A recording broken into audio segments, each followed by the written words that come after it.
Um, all right. Sorry, guys. Just one moment. My Steam's crapped itself. Just have to restart. I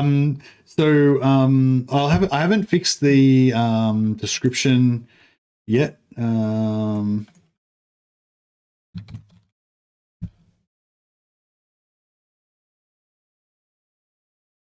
I'll just change the title. So this is actually a new warband. So okay, so I was playing on adaptive. Sorry, I'll have the game up in just a second, guys. Sorry, I got to just restart Steam. I was playing on adaptive difficulty because basically what that does is whatever level and strength your warband's at, it'll just automatically make the enemies always match your warband, which I was the guy who whose videos I was watching. He recommended that, and it seemed good to me. And I was playing it for a while, but yeah, I'd read some other people like sort of criticizing adaptive and saying that it wasn't that good, and it's actually more fun to play on the other one. But I was like, you guys don't know what you're talking about. The guy I watched said it was better, and but then I played it, and it does feel bad because you never feel like you ever get anywhere. Like you don't feel any. And it's not like some fights are hard and some fights are easy. Like every fight is just the same kind of like challenge. Quite like every fight's quite challenging and very grindy. Yeah, and yeah, it just yeah. Whereas so I'm like kind of a convert now. I think maybe adaptive difficulty maybe is good for like New Game Plus style. Like if you've played through the whole campaign and done everything, and you just want to, and you just want a new challenge or whatever, then I think adaptive might be good for a second playthrough. But I think actually the non-adaptive is the way to go. Another cool thing that I noticed that I didn't realize. So a lot of you guys I know are probably like experts at the game by now, and already know all this stuff. But for those of you who are new, you might also not know about it the same way that I don't as well. So I'm kind of exploring the game for myself, and yeah. But hopefully that helps out some of the new people as well. So basically, yeah, if you choose region locked, basically the first region, it feels quite similar to adaptive when you first start playing, but then as you start to level up, you start coming across certain areas that are like way too powerful for you. Like there's some scary stuff there, like stay away from that, and like then other stuff that you're starting to, well, I haven't actually started to out level stuff really yet. I'm level 3, and the stuff that I'm fighting is still like pretty tough in region locked, but there's stuff that I'm not strong enough to fight. Whereas with adaptive, like even when I was going up to like into really scary stuff, it would just be adjusted to be the right level for me. There's no like hard or easy parts. So anyway, long story short, region locked actually feels a lot better. It feels like more of a real world, whereas adaptive just feels like a treadmill that's just always going to be always the same level all the time. And so yeah, I'm a total convert to a region locked now. And also region locked, because there's different levels of stuff, there's more opportunity for you to like cheese stuff, whereas with adaptive it's always adjusted to your levels, so you can't like manipulate the relative levels of stuff that you want to do in that. Like you can, like on region locked, you can go back and grind easy enemies. Anyway, I'll talk more about that later maybe. But and one thing I just noticed was, so with these apprentice friends looking for adventure, men escorting, there's all these different starts you can do, and it tells you over here what they get. But like, so for this one, you get a swordsman, a ranger, archer, a brute, and you get these bonuses, right? But that's not the only thing that it does. The other thing that it does is when you go to the next page, it changes the bottom option here. So I never noticed this because in general, I think that used to long walks, getting that extra amount of time every day before you run out of tiredness is probably one of the most powerful general things for just making the game easier in the strategy level. But if you want to go for like end game, elite combat or whatever, then excellent at slap games plus critical damage 10%. Like as you go on later and later in the game, I think crit becomes more and more of a thing. Maybe at the start it's not so much of a thing, but yeah, it becomes more when you get better classes that crit, more ways of stacking crit, your crit gets higher. you know, all that kind of stuff. Then yeah, crit's really good. So critical. So basically, all I looked at was long walks and crit games, right? Oh, you can go resilience for extra hit points if you want, but I don't know. I don't think that's as good as the other two. But anyway, but then there's down this bottom one. It's quick learners, right? Plus 10% experience for each profession. It's like, yeah, no, I wouldn't go for that. That's crap. Then you go for this one, right? This guy has got plus 10% sale price of all items. So if you want to do more of like a trading guy where you go around and buy stuff and sell stuff, then this is going to be fantastic, you know, especially if you want to like craft, like you can actually craft items and sell and make like expensive weapons and stuff and sell them for profit. So that's going to make that even better, right? So that's actually a viable thing, you know. And then if you go for deserters fleeing an abusive captain, they get 10% cost to reduce cost of companions. That's a pretty crap one. Farmers looking for a better life. This one gives you +2 happiness every time you rest in a forest, which there's forests everywhere, right? So +2 happiness, normally the extra happiness above 15, it just turns into extra influence, and you don't really need influence that much. Like after the very start of the game, you'll be probably drowning in influence. So this is going to give you an extra 10 influence every time you rest, basically. But the other thing that it does is, if you don't have enough money to pay your guys, you don't automatically die, right? You just take a penalty to your happiness, and it might be like the penalty might be like -12 happiness, right? You'll be maxed out. You'll be on 15 happiness, so the penalty might be -12. So you go from 15 down to 3, right? But then you have 4 guys around your campfire, so you get +4. So that means you're only down to 7. And 7 happiness is still fine, right? And then, so with this, you'll only be down to 9. And then if you don't make it back to town and you can't pay your guys again, then you might get another like -16 happiness or whatever, right? And now you're on 9, right?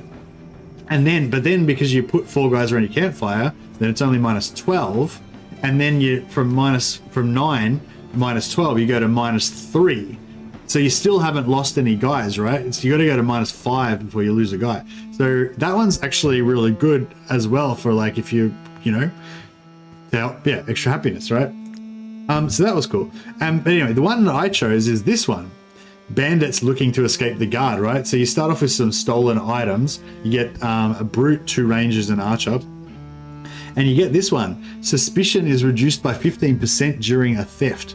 So every time you steal stuff and your suspicion goes up and the guards are after you and everything, that gives you 15% less than what you would normally get.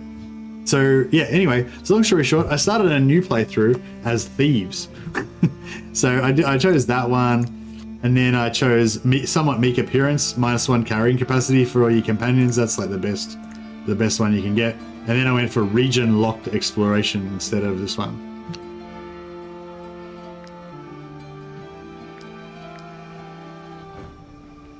Anyway, yeah, so I've already started a new warband. Hopefully they're not in too much trouble right now. But yeah, so I've started a new region locked band of thieves, and here they are in the middle of a combat. I did this earlier, but I think extreme difficulty is badly done, so I really think you should experience the game on 1 level lower. Well, no worries. Well, thanks for the advice, Selma, but yeah, I already started it. I'm playing on extreme, so there we go. Yeah, I'm happy to know more about. I mean, I'm not going to do that. I'm just going to keep playing with the game that I'm playing on now. Yeah, but I'm interested to know why you think that, and specifically what you're talking about, like specifically what things you're missing out on and everything, you know. Like I've noticed a few things already, like when you chop wood or whatever, when you're not on extreme difficulty, if you do the wood chopping okay but not perfectly, you'll get a bit of wood. But if you do all the wood chopping perfectly, then you'll get a lot of wood. Whereas on extreme difficulty, if you do it perfectly, then you get some wood, and if you don't do it perfectly, your guy gets injured. So that's like how it's pretty bullshit. So yeah, if you are going to play on extreme the first time anyway, I'd recommend you don't play on Iron Man. It's because there are specific interactions, like when companions are running off in combat due to terror, On extreme, it's instant death. Yeah, that's right. Yeah, if you guys run away in combat, it's instant death, which is pretty suck. Okay. Oh yeah. So I ran out of money and I had to sell all my armor. So my rangers are all naked. My rangers and my archer are all just in rags. They're not even in any sort of armor at all. I did manage to then get a couple of I think I stole some armor from one dude and I got some armor from somewhere else.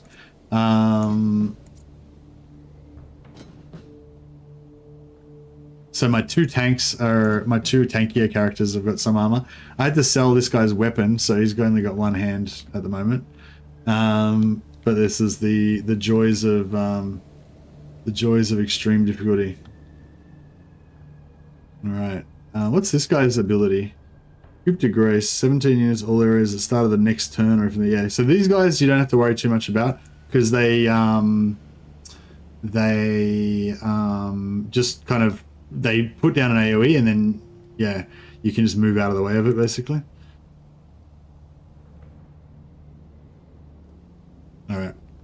So yeah, so we figured out the turn order there. We're just gonna try and take out this guy first.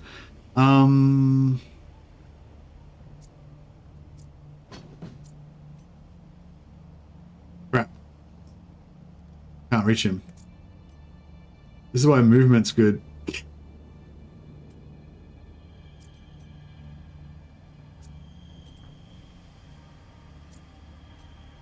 All right. Dropping a poison bomb on these guys would be pretty good. Wish I could get it on those three, but yeah, we might be able to get it on those. That's three. Yeah. So normally I don't bother really killing these guys till last, so it might be useful actually to poison bomb them.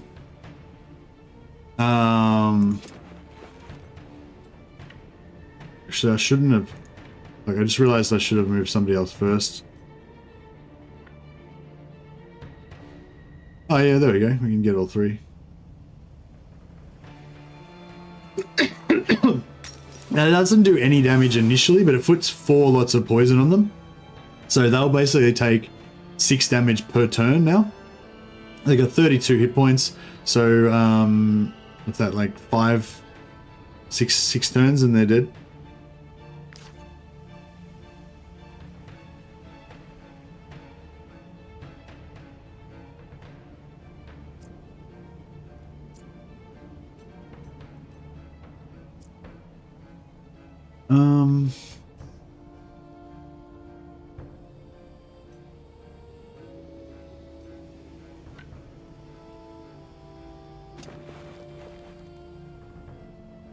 I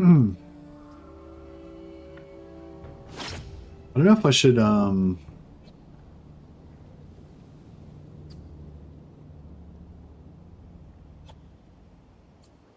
no, I won't set him on fire. I should have no, I won't set him on fire. It's yeah, it's good to not use your fire like so you can use this, you can make a torch, which is really cool, and basically gives you an extra offhand weapon that you can just use for free without using any of your in-game resources. But the torch only has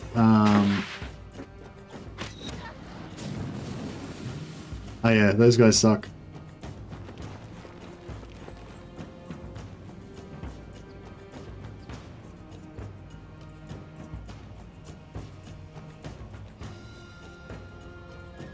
Man, I thought that they were going to be further away.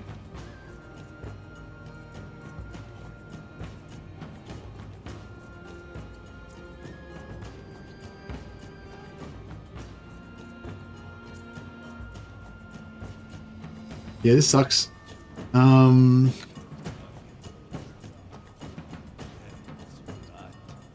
think I might have screwed up already.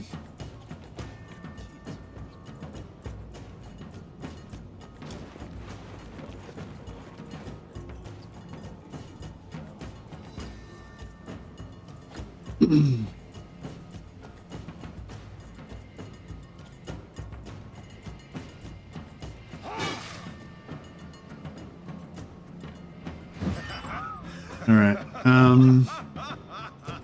Yeah, we'll see how we go.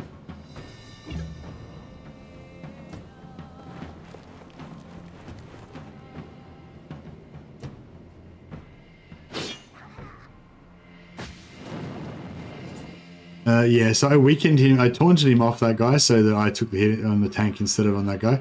But also, excuse me, also weakened him so that he did less damage to me.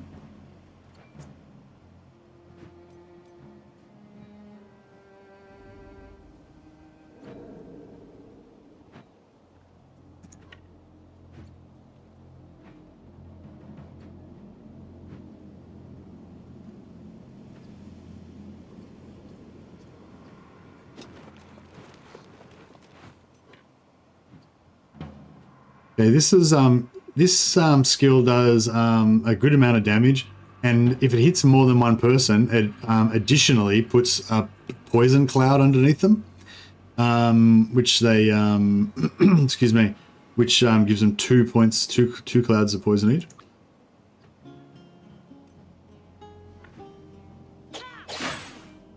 So now they both got double poisoned. Now I was going to say this fire excuse me.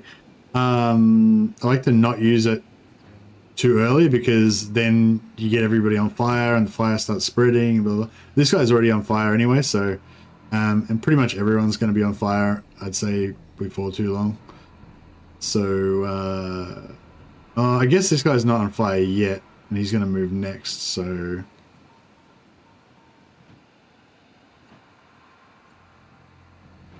he's probably going to kill that guy.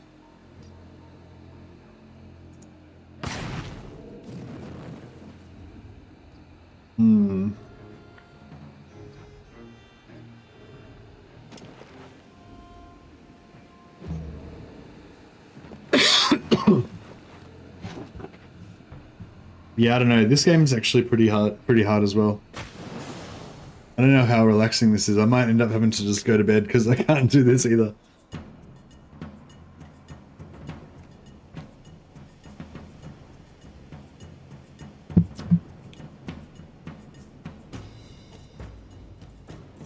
But anyway, yeah, I think although a lot of experienced players, you know, have problems with the game or whatever, I think that, you know, if you're new to the game, you probably won't really see any of that stuff, and you'll just think it's fucking really awesome.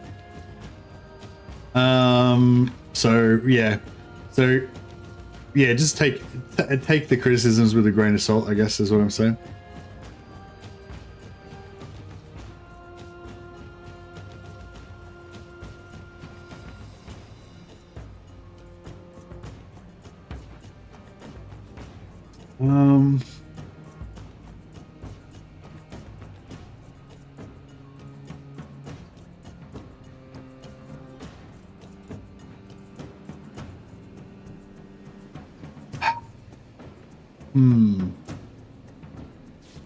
If the so this says deal 17 to all target. Oh no, but yeah, but he'll get an attack of opportunity. Damage is increased by 10% for each debuff applied to the target. Oh crap! So you're gonna be doing 10% extra damage to all my guys as well.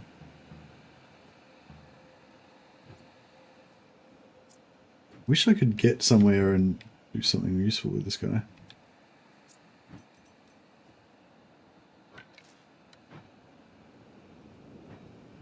Alright, let's see if we can try to...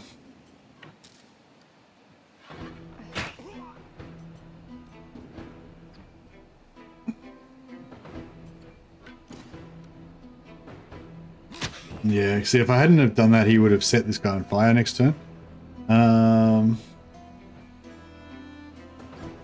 Well, he might not have.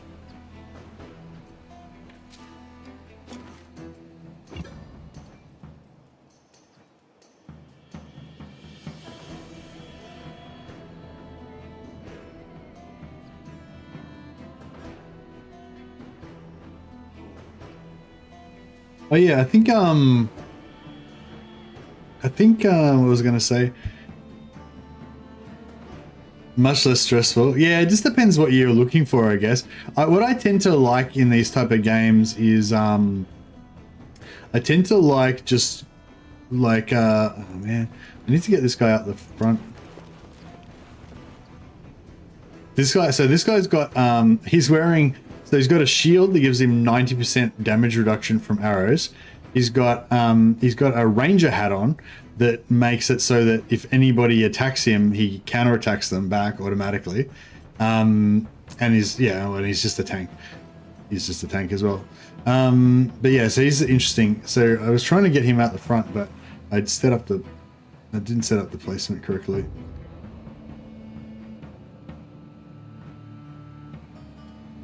All right, so this guy's gonna shoot next.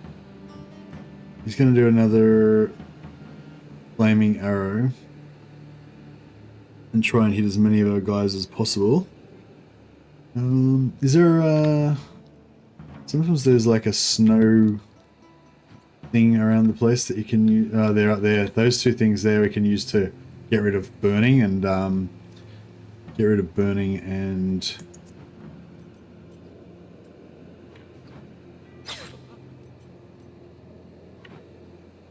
yeah, this guy's already on fire anyway, so there's no harm in putting him on fire again. Luckily we got a crit and killed him as well. Now this guy's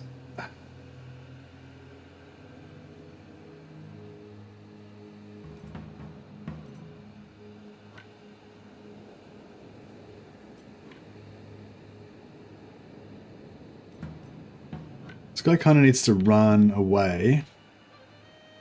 If I run through the fire, doesn't do anything to me, does it? No. It'd be really cool if you could like put yourself out. Like, I mean, it would be really cool if you just went like up after a while.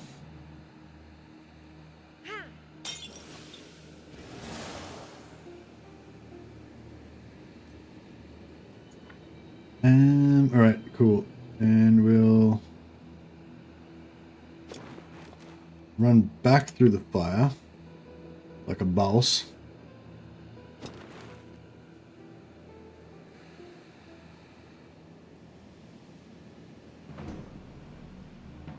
Yeah, these guys are just gonna flame the shit out of everything. It's gonna suck.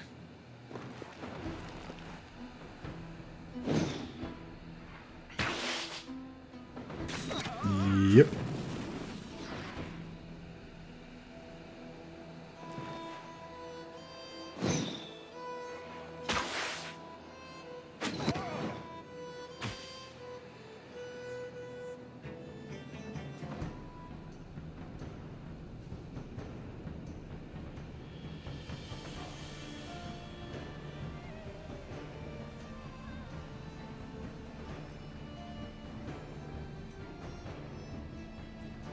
What the?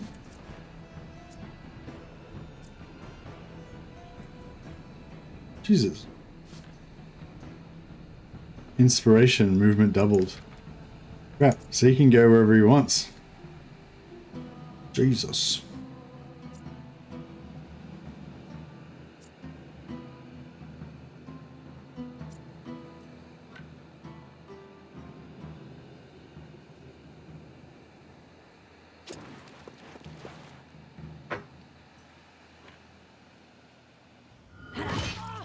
Get wrecked, son.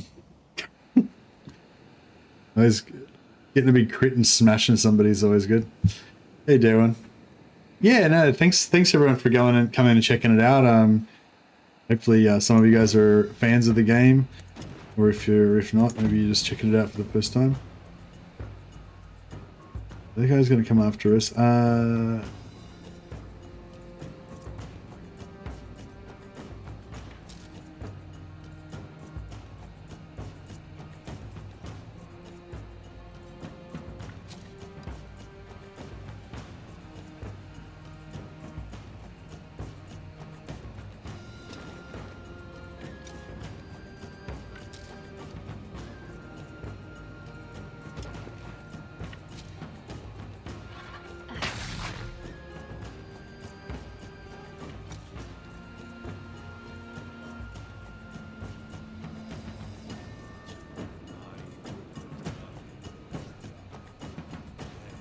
Hmm.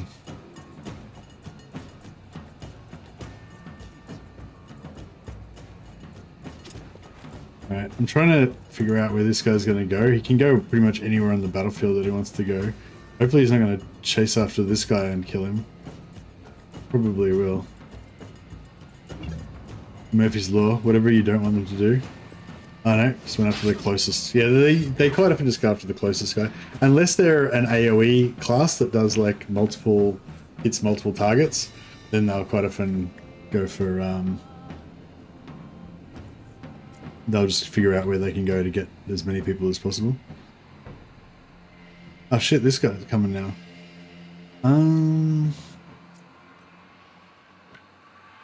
11.5 meters. Okay, he can't get in. So if I... What's this guy's movement? Movement 14. This is pretty risky. She's probably going to die. Oh, fuck, I just moved through the poison. It was unnecessary.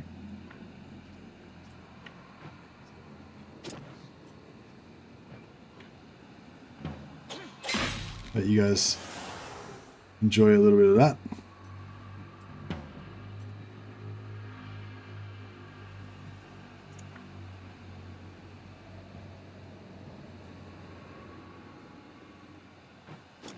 Ah, I just misclicked at the last minute. I could have probably killed that guy if I'd have moved next to him. Alright, it's this high. Hopefully he can't get anywhere. Beautiful.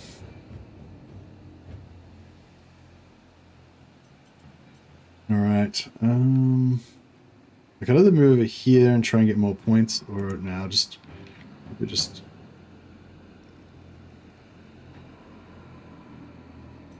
Alright, try and shut that guy down.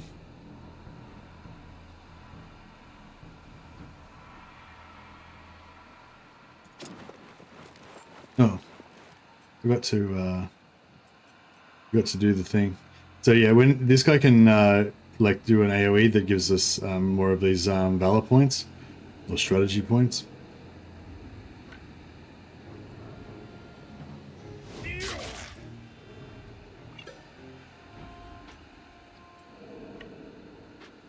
And I'll just leave him engaged.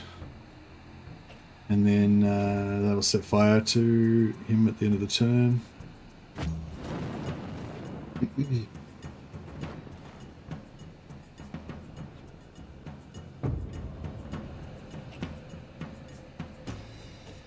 Hey, Javens. Oh, you got a... Yeah, it was Wolf Spoil, yeah.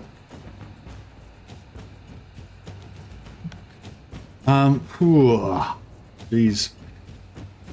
This is pretty tense, isn't it? Yeah, he's gonna hit that guy, but it's okay, it'll be for minimal damage. Then that guy is gonna not be able to do anything. And then this guy's gonna go. And then that guy. Alright, so we need some healing. Jesus.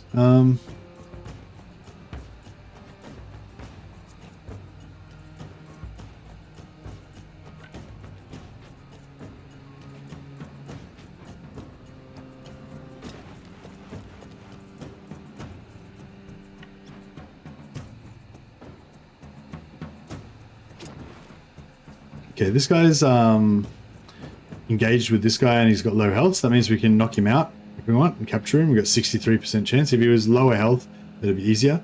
What we can do is use our last burning on him. And then that'll lower his health slightly, and then it'll make it a bit easier to capture him. Or we can just use this. We've got it because he's already engaged. We get like a extra chance to crit him. I don't think... Do you have to actually be like actually behind them? Not sure if you do or not. Should crit. Yeah, there we go. So they're dead. Now I can also...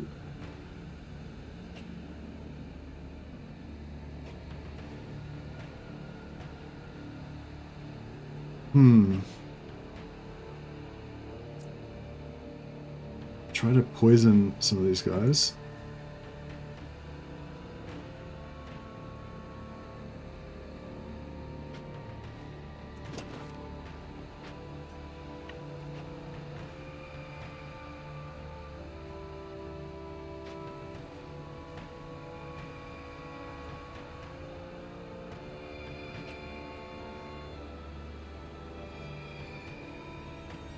Being behind cancels part of guard, less damage reduction. Oh, okay. None of these guys have any guard anyway, mostly. Apart from the big dudes with the hammers, I think. But, so it doesn't give you any extra crit unless the weapon has extra crit. Just reduces the guard, if they have got guard. So, yeah, this guy might have some guard. 10%, yeah. And this guy would have some guard. 12%, yeah, but their rangers won't have any guard. No, I mean the whatever. This guy doesn't have any guard. He's got no armor. But yeah, this guy's got a special dagger that's got 30% extra crit chance when you hit from behind, so it's good.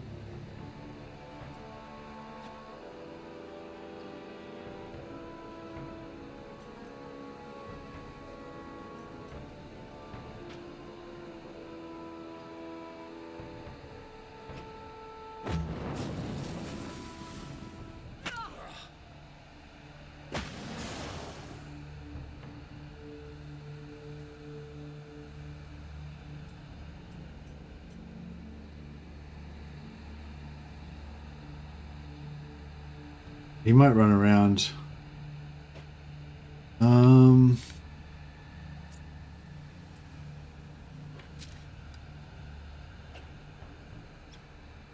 Could try to.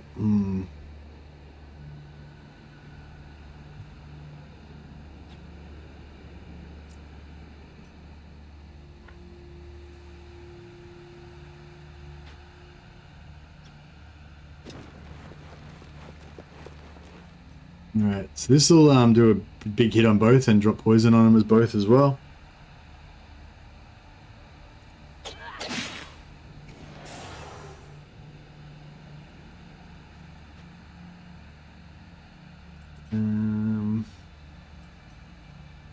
Yeah, now I'm not sure where I was going with that. I think I thought that this guy was that guy and I was going to kill him. But now I realize that that guy's not that guy, and I'm not going to kill him, and I'm going to die next turn. So yeah, I think we're going to have to redo this fight. Yeah, this is the thing about Extreme, you have to redo the fights all the time, assuming you're not playing an Iron Man, which I'm not. But yeah, this guy's dead now because he's going next, and I've just decided to put him in base to base with that guy for some reason. I mean, I could do this, but it's only 6 to 8 damage. Even if it crits, it's not going to one-shot him.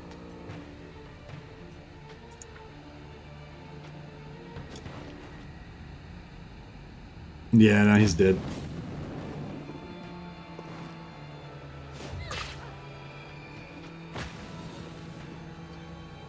He's not dead. He lived. Oh shit. Okay, cool.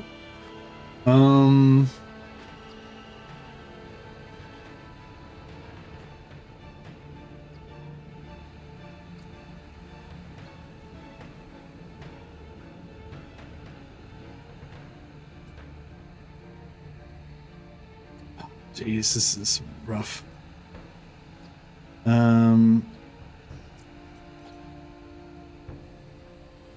Who's got... Oh man, he's the only one who's got a heal, and he can't make it to the guy that needs the heal.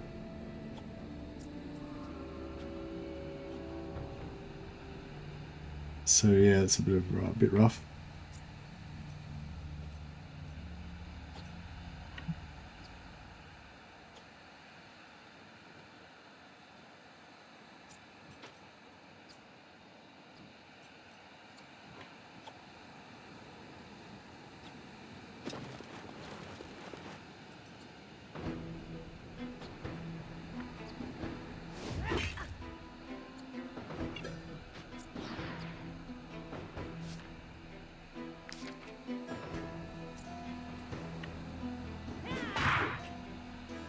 Damn it, I was hoping that was going to be a big crit.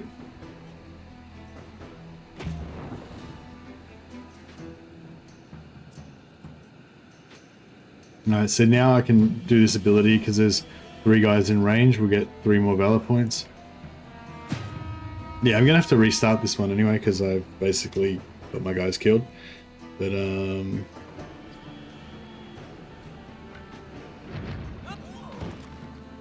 is what it is.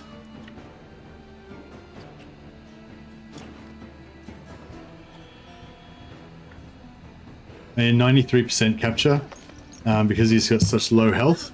You can do that to use their special ability. I could taunt him, but I won't because I'll save the points.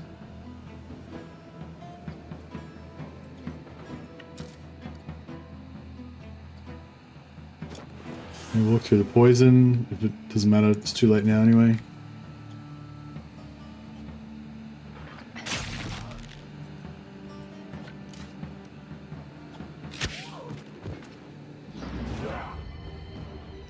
Galvanized. There's only 1 dude left. Bro, I was hoping that would be it. Like we would just win.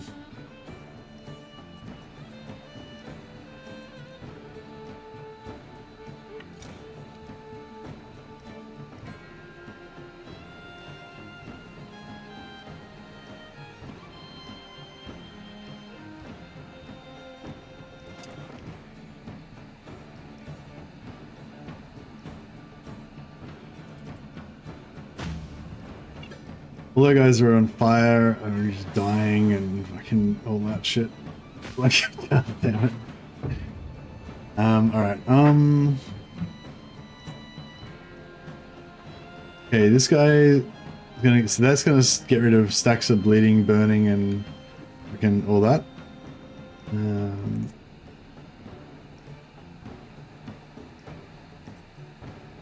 Okay, so he's gonna run to there. And stop the bleeding and the burning, so he's not going to die anymore. And then try to start running back.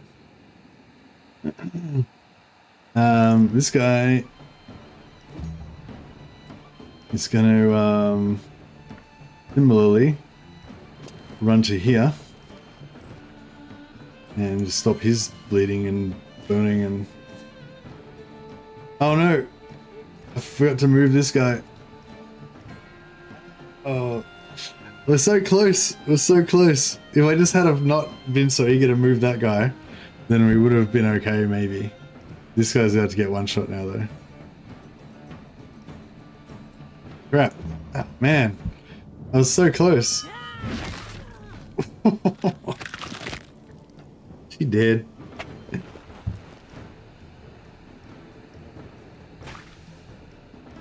Got wrecked. I don't know. I'm kind of thinking about maybe starting a new one, but I don't know. It's sort of I don't know. It's a very slow game to like get into. That was a nice kill. Yeah, I wish that was me that did the kill and not them.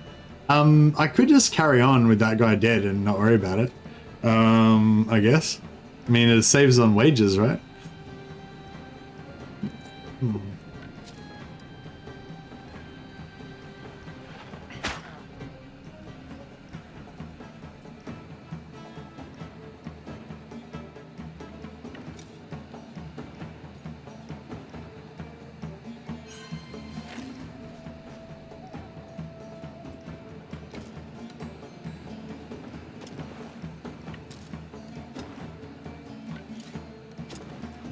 I can't remember what skill that guy had. I think that was my tinker, maybe.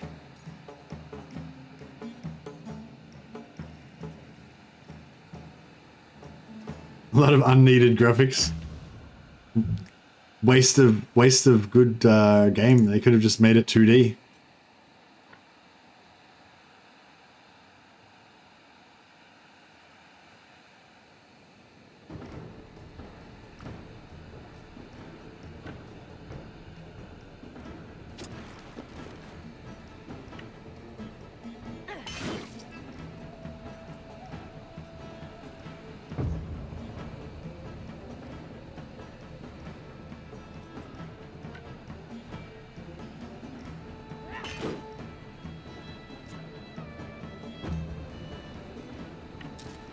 I'll just yeah,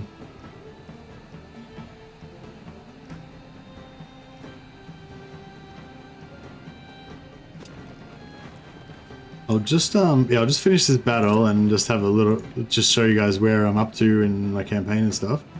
And then, yeah, I don't know if I'll just continue with this guy dead, reload the save, start a new campaign maybe. Maybe I'll start a new one. It's sort of fun starting new ones, but I can show you my process. What do you guys want to see? I'll do a poll.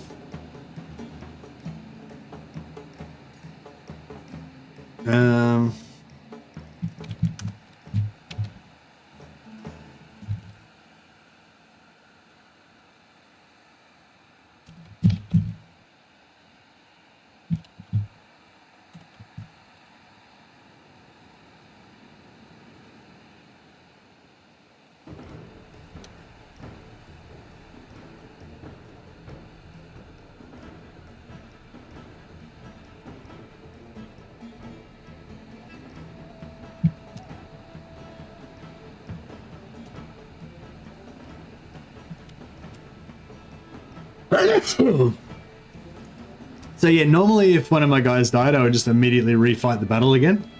That's why I'm not playing on Iron Man. I don't know, because we were talking about the start and everything, and like there's probably a bunch of people here that haven't really seen War Tales before.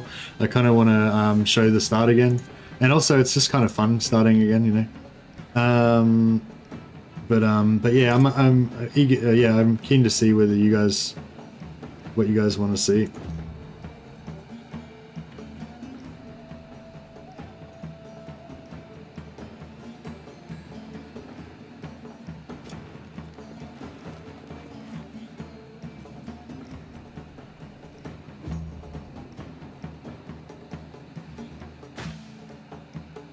He's dying from poison, so we could basically just run away from him and he would eventually die, but we won't, we'll make it a bit quicker. Chink. Alright, there you go. So one of our guys died. So what's the, you did the same? Yeah, that's it. So do you reckon, so what's what do I miss out on if I don't play expert, if I don't play, I think I'll just keep playing extreme because I kind of like extreme. It's, I mean, I'm not playing hardcore anyway, so it's you know, it's not that big of a deal. She was my tinker. Yeah, she was my experienced tinker. So yeah, it's pretty brutal. She's dead now. All right, so. How many votes we got? 10 people voted, and it looks like most people want to see a fresh start, so let's do it. Let's start a fresh start. Rip Tinkerbell. Yeah, she didn't make it. All right, new game. So I'm going to do another thief one, because I'm going to be stealing as much stuff as we can. What I normally like to do is try to keep my wanted level below 100. So I basically just there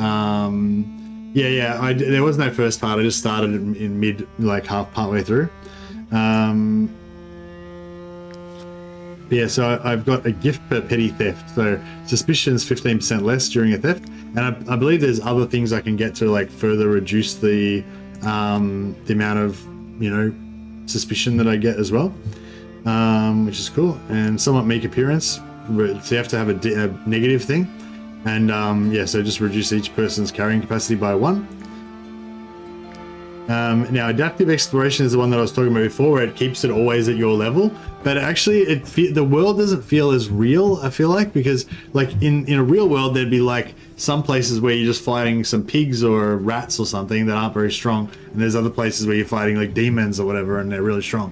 Whereas in adaptive, it's like everything's the same strength, you know? Everything's always feels like a little bit stronger than you, so you've got to always fight pretty hard. Whereas with region locked, it actually, so far, it's felt pretty much the same to me, up until like midway, like maybe I'm probably not even halfway, maybe a third of the way through the first area. and there's like 5 or 6 areas. But it still feels good. Like the difficulty feels good, but there's actually things that are too hard for you as well. So it's cool. I don't know. I'm all about the region lock now. I've changed religions. So I think last time I banned a Thieves was like all female.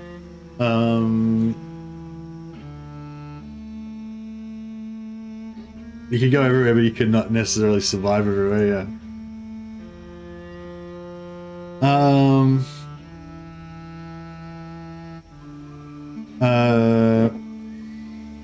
What's the old oh,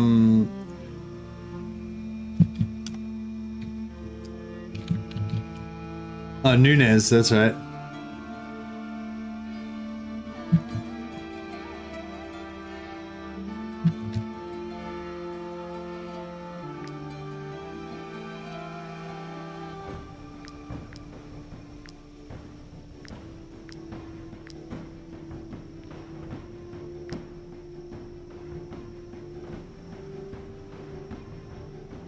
Yeah, so for archers, I usually go for Bloodthirsty for the crit chance, and you want Nimble for extra dexterity, just to increase their damage, because their bow damage is based on dexterity.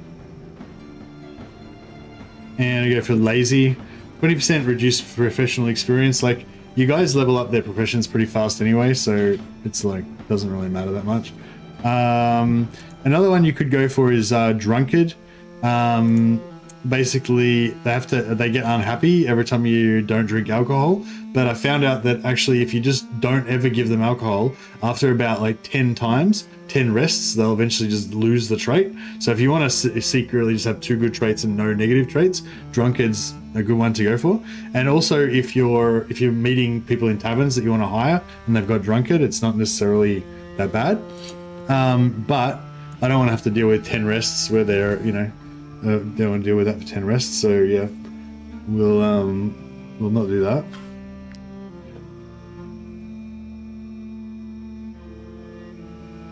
You can get Drunkard from drinking on rest too. Oh, really? Crazy. I sometimes chuck one if I need more happiness. Sometimes I'll chuck in a Drunkard.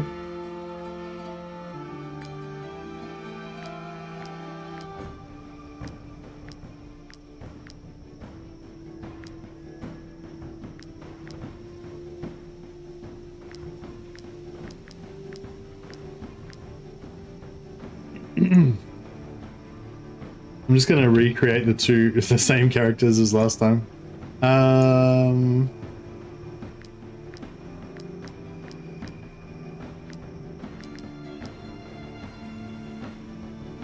Yeah, these guys I like to give them wrath so they can kill stuff more efficiently. Because they have, I'm gonna give them a thing where every time they get a kill, they get an extra valor point. So it's so more kills is better for them. This basically allows them to get an extra attack when the enemy has low health. Take Lazy again. So Bloodthirsty, Nimble, Lazy. You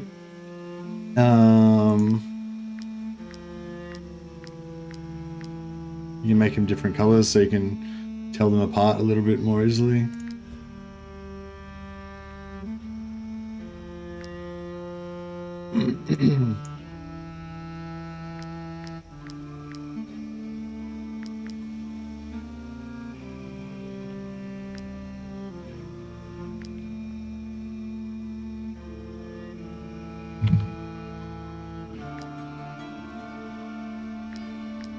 Give them the Wrath one again. Oh yeah, I found there's a place where you can, so you get to start with these utility skills, right? You only get to choose one of them. But yeah, there's a place that you can go in the starting area where you can actually buy the books for these quests. So you can start off with Wrath on this guy and then buy Run, so you've got both. They cost like 300 gold. So yeah.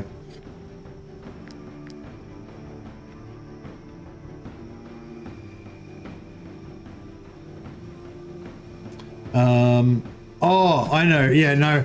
Actually, if you don't play on extreme, the combat will be way, way easier. So all of the what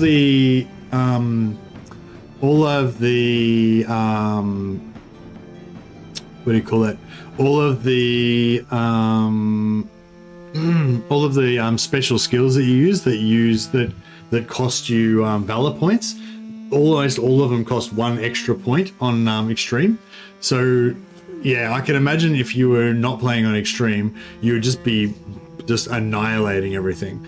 Like you just have so many valor points, you just be like blitzing through, just blowing everything up. So yeah, I think that's why people were complaining and wanting like a more hardcore difficulty. So yeah, I think everything else, probably, yeah, thinking about it now, like everything else except for, is this Undivided or Special Chaos God? Which chaos would we be going for? What's the god of thievery? We worship the god of thievery and slayer.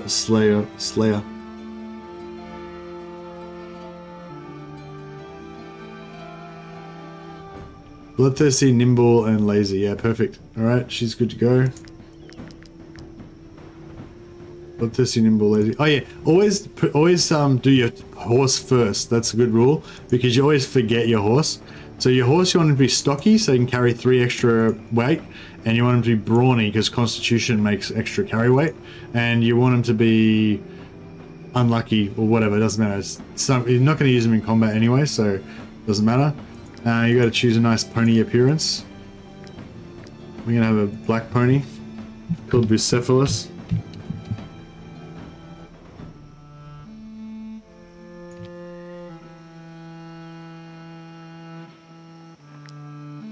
He's a mighty... He's not going to be a warrior pony though. So yeah, so I was tossing up playing on not extreme, but then I realized that yeah, I'm kind of used to extreme now, so the difficulty level would be like heaps lower if I was not playing on extreme.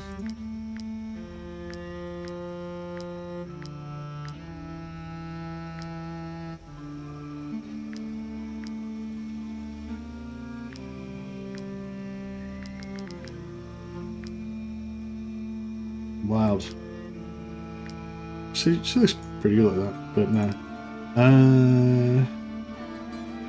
Going with that one. Or this one, I don't know, this one kind of looks cool from the front, but then with their ears kind of poking out like that, it looks a bit weird.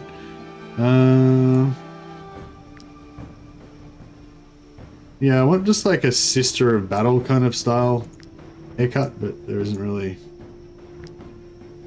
Oh, she's like a... Oh yeah, just bald. That works. Oh yeah, I could go like a monk type thing. Yeah, that's pretty cool actually. I like the short hair. Alright, now she's a tank, right? So she's gonna have taunt, and she's gonna have... Still gonna go bloodthirsty because I like them crits. But we're gonna go... So you can either go thick-skinned, or you could go... thick-skinned gives extra guard, like extra damage reduction.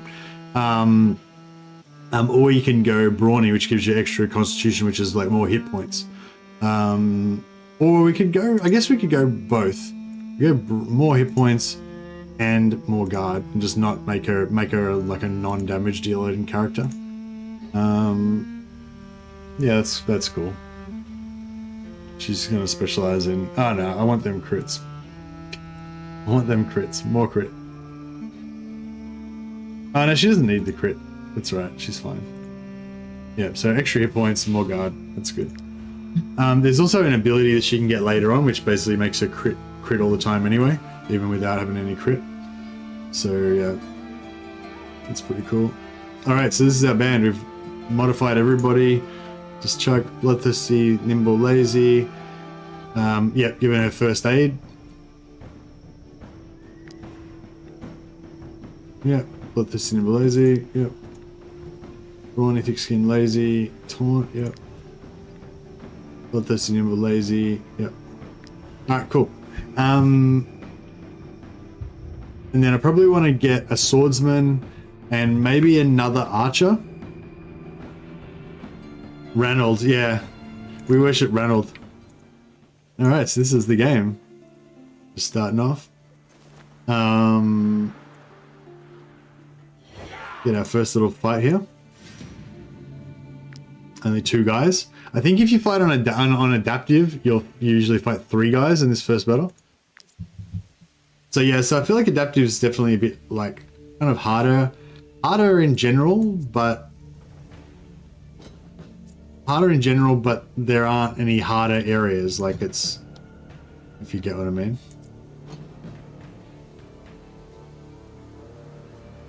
No, we can't reach the archer. That's kind of bullshit.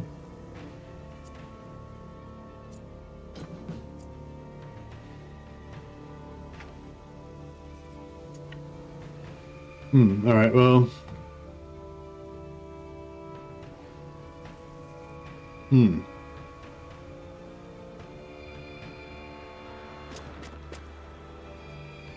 Best weapons, mace and axe. I don't know, it depends what you want, I guess. I mean, you can only, each class can only use the weapon that their class uses. So you don't really have a choice of weapons, you know, it's just whatever weapon you use is the weapon you use. I'll taunt this guy so he does less damage. That'll half the amount of damage that he'll do. It'd be cool if we could kill him before he gets to actually attack, but that's not going to happen.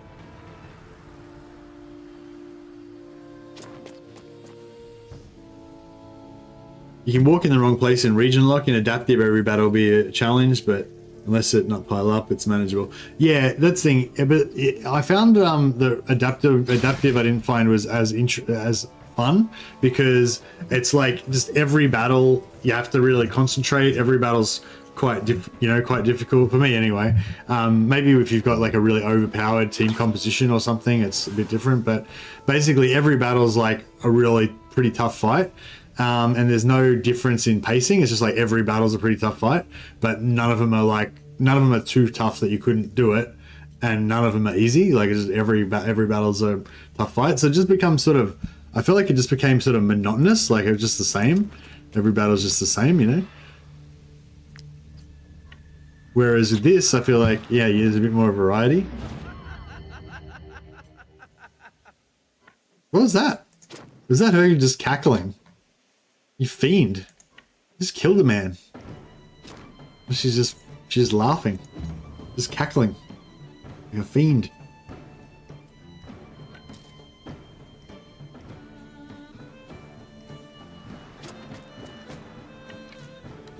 Ugh. This guy's just gonna shoot and then just run away, isn't he? Oh no, didn't run away. Beautiful. Alright, cool.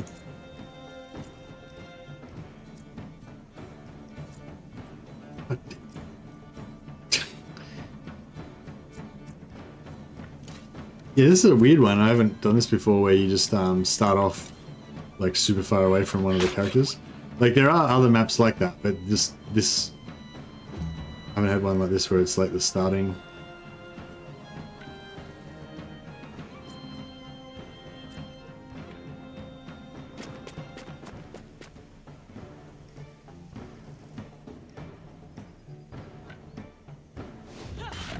Yeah, the basic mace attack that you get at the start does like double damage if they've got armor on. That one that I just used then, which is kind of cool. Like even if they've only got like a tiny little sliver of armor, it does like double damage, not just to their armor, but like total damage. So it can just, and then if you crit that, and if you've got like Fury on to get double 50% extra damage and stuff, you know, it's kind of cool. You can actually use the mace to just do a big smash, like to open up in the first hit, and just completely strip their armor off. Or if you've already partially stripped their armor with somebody else, they can just, you know, do a big smash and just wreck the dude. Swords. I usually do the fighter swords class, so they've got an ability that can strip guard off of somebody, even if they've got armor still. They just lose their guard. Guards their damage reduction. Armor is like flat rate, like it's extra hit points. The guard is like percent damage reduction. So the sword fighter can strip guard. The mace, one of the maces can break armor. There's also another mace that just does damage. It doesn't like do extra armor damage. Is there battle medics or healers? You can just get first aid. Anyone can get it. You get to choose one starting skill.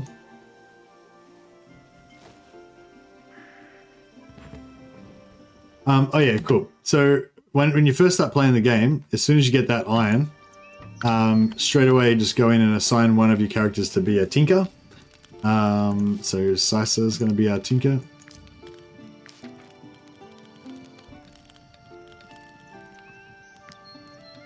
And just make a lockpick or something. Just make anything basically.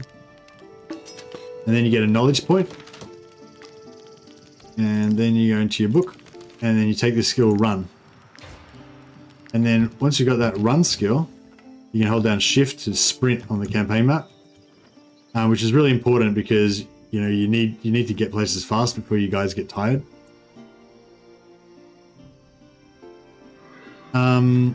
Now here in each of these little places, sometimes there'll be little things there. We just found some hemp over here.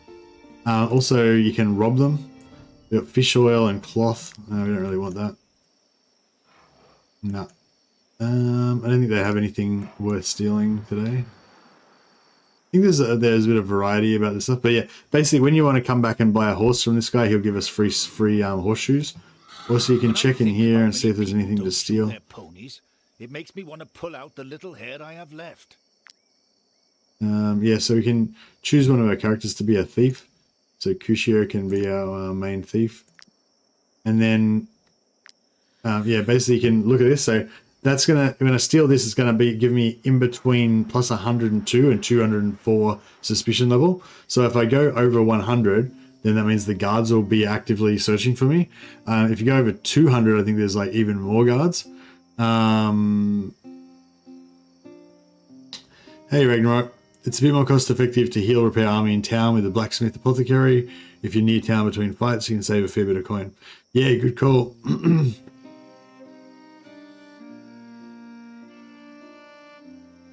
Tell you what. I think the apothecary, it's the same price. It's 20 gold for a heal.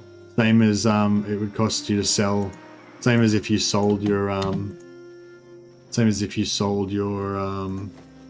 potions that you made to them. So it's kind of the same. But if you're like buying potions from them for 40, then yeah, it's cheaper to buy the heal. All right, so I'll just quickly save it here.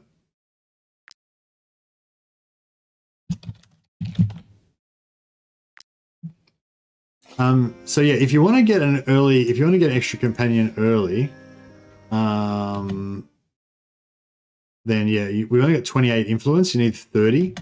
So what you can do is go in here, and there's a guy here that you can talk to. For a few crowns, I can polish your armor. Please.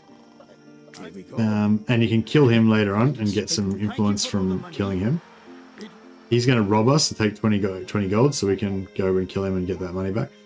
Or you can just talk to this lady and just give her some food. Thank you so much. And then she gives us a bit of influence, so now I've got our 30.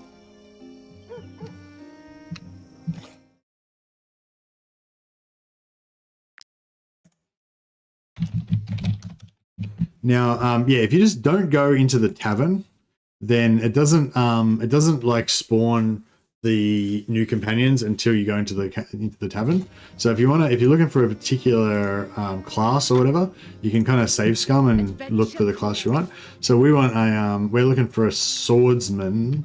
I wouldn't mind maybe getting another archer, but I really want a second tank. I'd rather become a mercenary. Yeah, so none of these guys are swordsmen, right? So then we'll just load our save again. You don't have to do this, of course. You can just go and play with stuff. Just keep going with your 4-man team, and then what do you call it? Mix it up later on or whatever. But yeah. So then we tried that save. It didn't have what we wanted, right? So we go in here. We can get this guy to repair our stuff. Oh, did I just auto repair without thinking about it before? Yeah.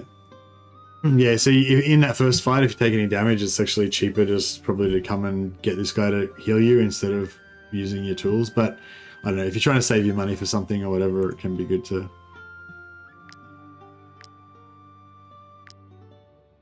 make our brute a blacksmith for now, although I want my brute to actually be my cook later on, so that my cook can get extra health. And then we come in here, and now we should have different dudes potentially. The bandits took everything I had. I'll put it drunkard. Yeah, so whatever. I'm at your service. Provide. No, not what we want.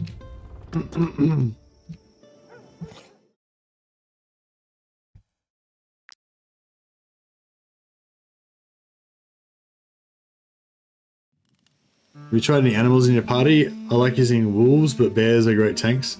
No, I haven't actually tried that yet. Yeah, you would recommend it?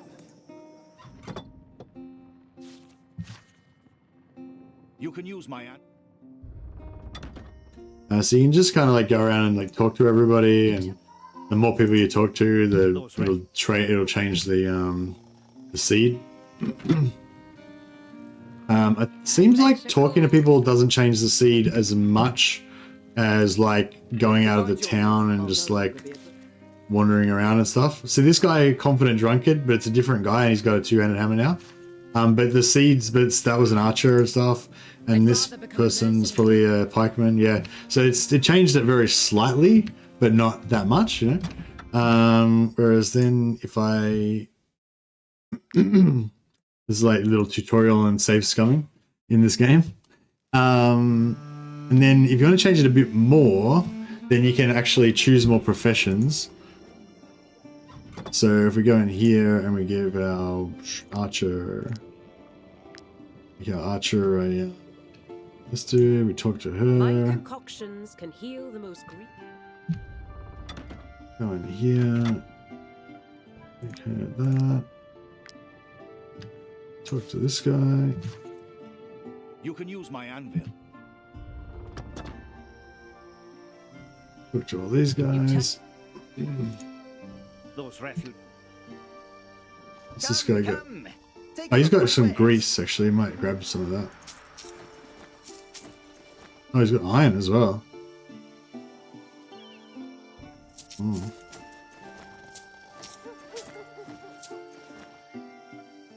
Actually, I probably should have just waited till after, because we're probably just gonna not to take the save anyway. Nothing scares me, and I'm a quick learner. I'm a bloodthirsty. I'd rather become a mercenary than beg on the market.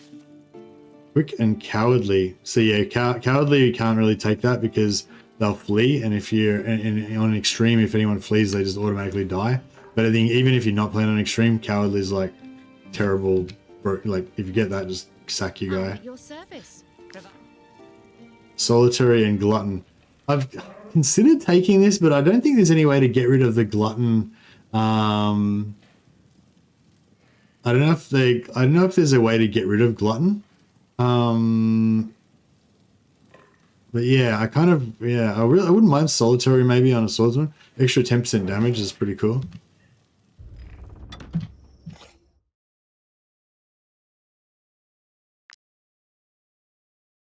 Yeah, but anyway, you get the gist of it.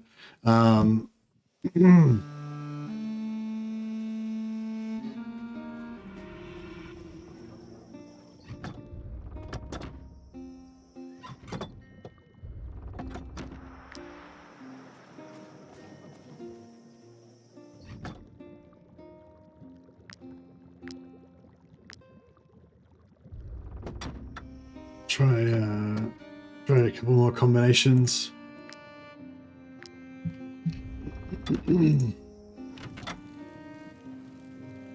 As long as I eat my food.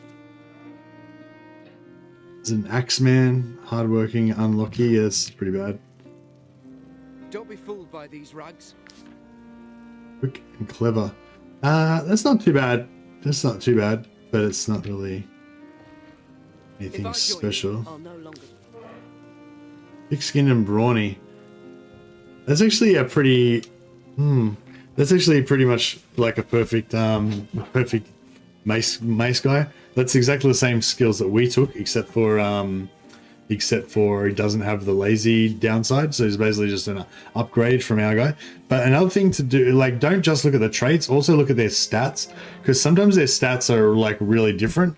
Like I've had like a bunch of swordsmen that were all kind of the same, and then one of them had like 15 willpower, or yeah, I think it's like 15 willpower. Yeah, I think he had the trait that gives you +2 willpower, but the total was 15. So he had like 13 base willpower, whereas like 9 is normal. So yeah, there's can be a bit of variety there. Yeah, I kind of want to get one more guy. Basically a good bowman or a good swordsman. I could probably get. I could maybe make do with. Maybe make do with. for a little while. Another group of mercenaries. Quick and carnivorous. That's not bad because we're going to be eating meat every time anyway. I'd rather become a mercenary than. But yeah, I really want a swordsman. I won quite a few. Everyone that doesn't.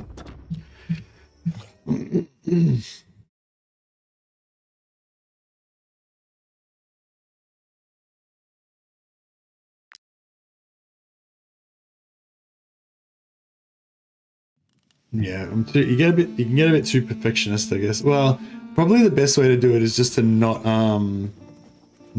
worry about getting an extra companion, you know, like rather than if you don't want to like sit there and save scum like I am doing now. Excuse me. Then just don't hire a guy, you know, just be like, oh no, don't like any of those guys. I'll just check again next time I'm in town, you know. But yeah, if you're like me, you like to just, you know, control everything. You just try not to. Oh, I think I just did it the same as last time accidentally. Oh no, that's different. Thick-skinned drunkard. So, so this is what I was talking about before. Oh yeah, check it out. He's level 1. He's got 13 willpower, and he only costs 38 wages as well. He's cheap. He's kind of cheap as well. Yeah, pikemen can attack from a distance. So this, we could take this guy, but we'd have to like not give him any alcohol for like 10 times in a row, and that means he would just keep getting negative happiness all the time. But he's pretty decent. He's got really high willpower as well, which is cool. It gives him a little bit extra crit and makes him closer to being.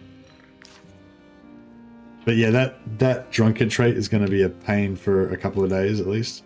I won quite a few fights in the town. She's got no traits. I was part of another group of mercenaries. Alright, I might just save this one. Just in case we want to... He's our fallback position.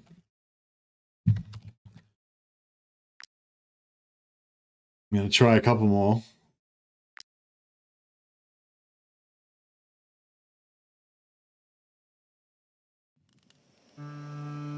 Pikeman can attack without engagement. Yeah, he's even from the second line, exactly. But we do also have what do you call it? We do also have rangers that can attack from the second line as well. Like they can attack not from the second line, but they can attack without engaging. Quick carnivorous, yeah. This one's basically the same as the other one, isn't it? If I join you, Confident drunkard.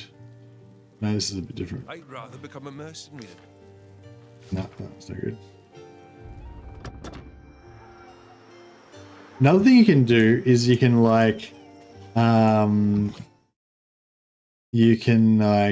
make a save, and then because like I was saying, how if you just talk to different people in the town, it'll like slightly change the seed, but not that much. So you can like, oh, oops, I just loaded the drunkard one. So you can like do a certain combination or whatever and then you can do a certain combination. But then save it before you go into the town. Then go into the town and find out like the baseline version of that. I'll show you what I mean.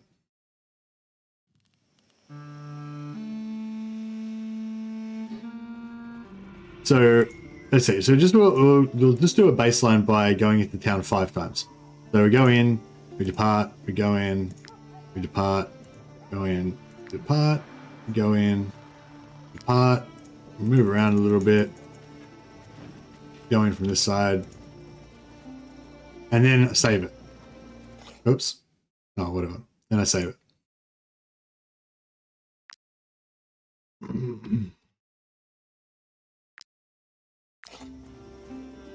And then we go straight in, and then we'll get a certain version of it, right? Swordsman, thick-skinned drunkard. I want to see the world. Mace with no trait. I'd rather become a mercenary. Thick-skinned, stronger, right? So that's the baseline, right? But then if we load that same one again,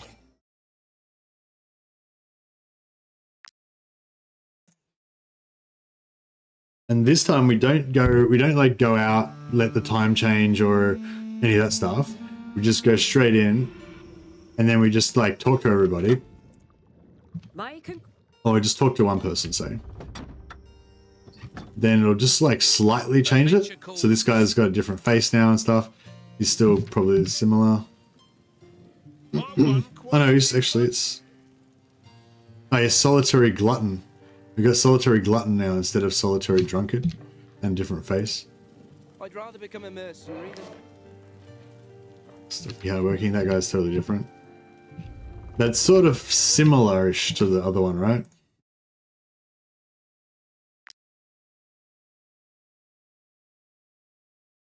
There was still a maceman and a swordsman, but then I think the third guy was different.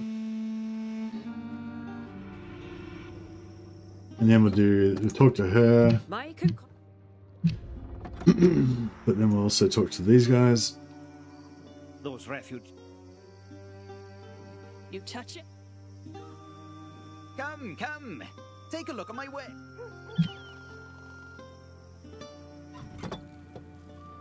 As long as I eat my fill. No, this is a bit different this time. Don't be fooled by these rags. No, okay, no, it's changed it quite a bit this time. Oh, yeah, if you do it sort of similarly, I might be able to get back to it.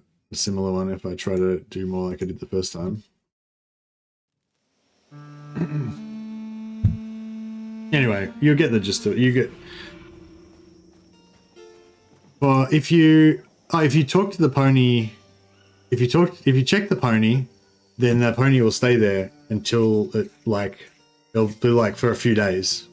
Like it won't respawn until a few days have passed or whatever.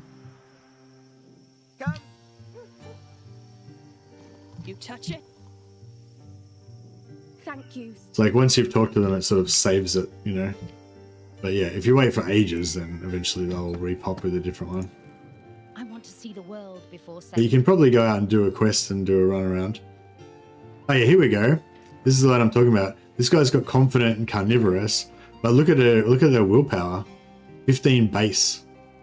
Like confident gives you +2, but she already had 15 base before that. And yeah, and her crit as well. Normal crit base is like 4%. But because she's got such high willpower, I think that's given her an extra % of crit. And then she's got a tinker, but the tinker doesn't count. You can get rid of that.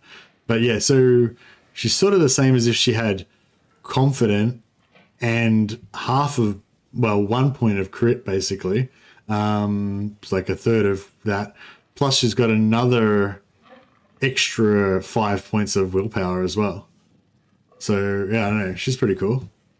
She might be, yeah, and she's got bloodthirsty, which is not really what I wanted her to. I wanted her to have taunt, but you know, that'll do.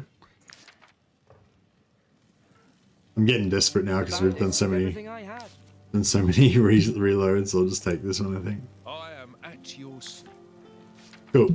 The other thing about these guys is that you can replace them later on. So the new recruits, excuse me, the new recruits, like they get offered to you, always kind of around the same level as you, maybe one level lower. So yeah, so if we want to replace her when we get to level 7 or something, then we can do that. But leveling is slow though, so you don't want to replace them too often. All right, she's our new guy. What's a good name for what's a good heroic woman's name? Like from the Norse sagas or something. Need to give her a mighty name. I think Imwen doesn't sound very good. Who is Ragnar's like third wife or second wife or whatever? Not Xena, no. You know how in the Ragnar TV show, his first wife was Lagertha, but then he had that second wife that was like the daughter of the great hero or whatever. It was like, was it Brunhilde or something?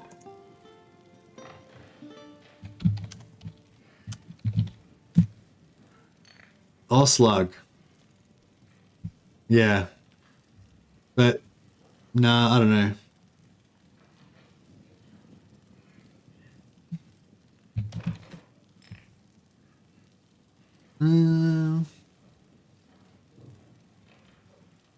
I thought she had a better name than Oslag.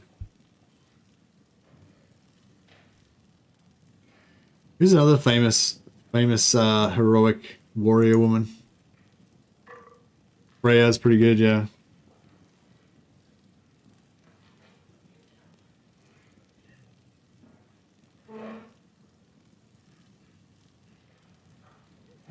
Oh, we'll call her Repentia.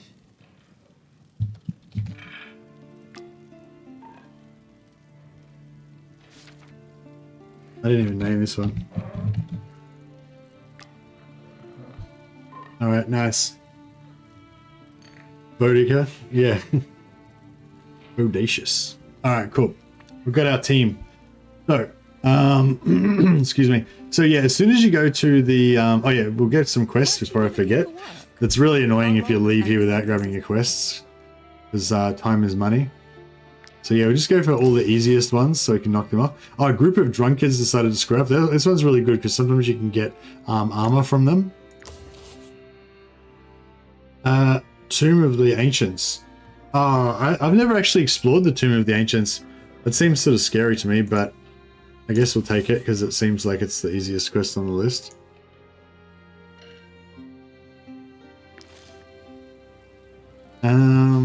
I also, this guy, right? He sells this apple pancake, which we could steal, but we won't. Not right now, anyway. He also sells the recipe for it, which has got apples, wheat, and honey. Now we can get apples and wheat really easily, but there's no honey in this zone as far as I know. So, excuse me.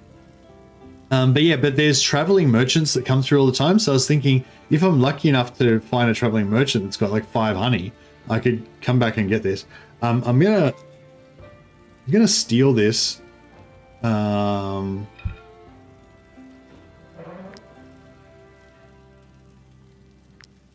might just save it for a second. Feel free to come back often. There's always folk looking. There must be bees. In my experience, like 50 to 60 torchlight is safe if you're not sure what you're doing in the tombs. Are you saying you need 50 to 60 torches? Or are you saying you need like 10? Because each torch has 6 charges, yeah? Unless you got the perk that gives them like extra 2 charges or whatever.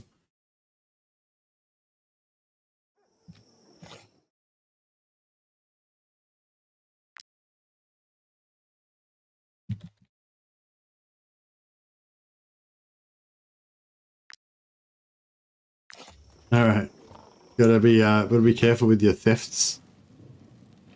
Feel free to come back. So yeah, so anything that costs too much money, I'll just steal. Looking for work around here, especially since all the fighting started across the border.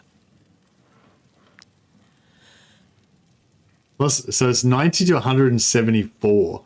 So if it's 90, then we'll be all right. But if it's 174, we're probably in. Actually, no, I won't steal that because there's gonna be other stuff that I want to steal. And we don't need, that's no use to us unless we can get some honey. So I'll wait till we get that. I'll wait for us to get that. Yeah, so basically I want to make our new guy Repentia is going to be our blacksmith.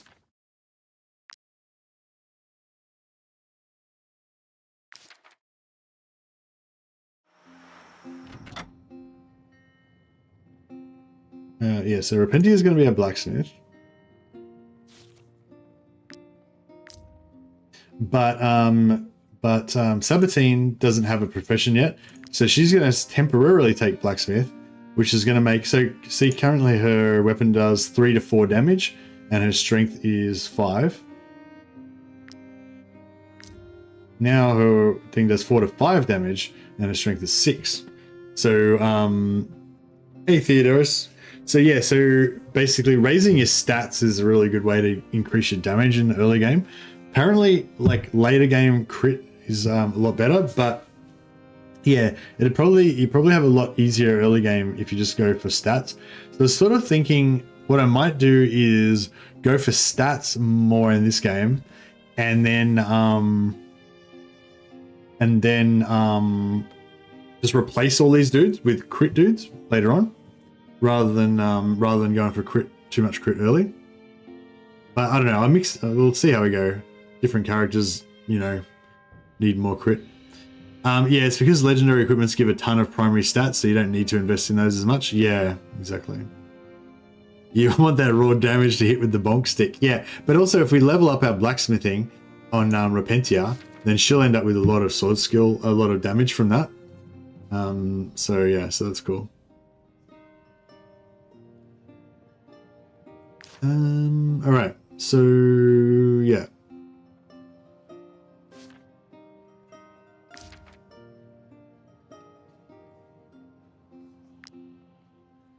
And then we want to go to Apothecary and make the Archer. Nunez is going to be our Apothecary. But we're most of these crafts we're gonna mix and match because like we aren't going to start doing a lot of them straight away. I understand. So but that doesn't mean they can just help themselves. Oh, I just spent all my money accidentally. Crap. All right, well that's fine. We'll just carry on. I'll sell that sword, sell that knife to him.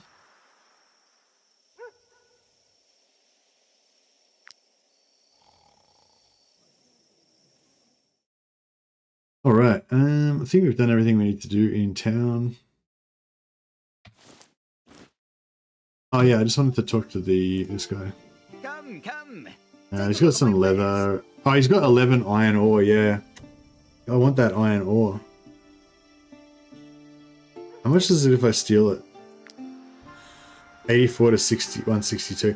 Yeah. So what we could do is what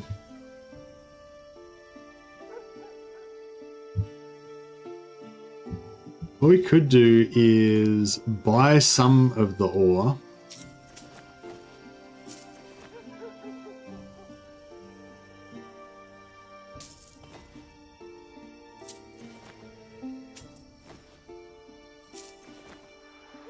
Buy some of the ore and then steal the remaining ore, and then we won't get as much you know, thievery out of it.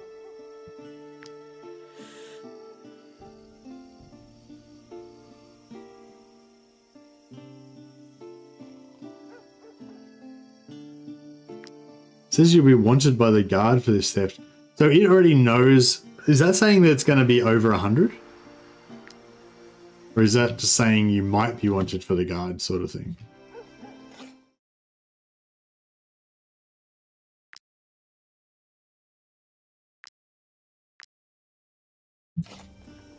Alright, let's try that again.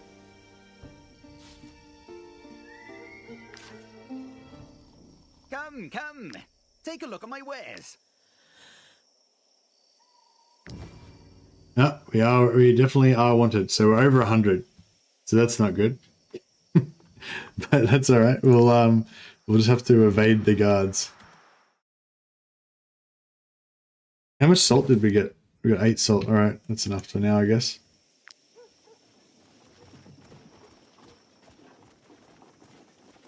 Yeah, so we can sprint.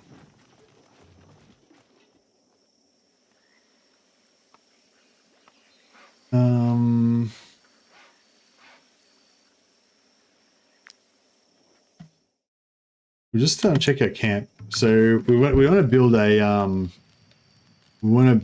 a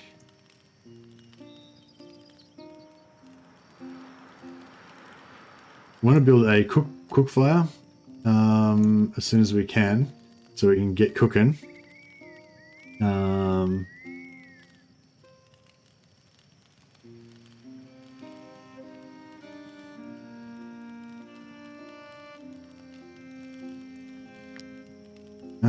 Cooking pot. So we need 4 wood. All right. If we go in Divinity 2, yeah, Divinity 2's look pretty good. Yeah, so if we just go find some wood, and fishing, we're not gonna have a permanent fisherman in our party, but we want somebody to level it up, like for now. So we'll go for Nunes, because we're not going to do any alchemy for a little while. So Nunes can be our fisher person. So we just have to make a couple of fish hooks.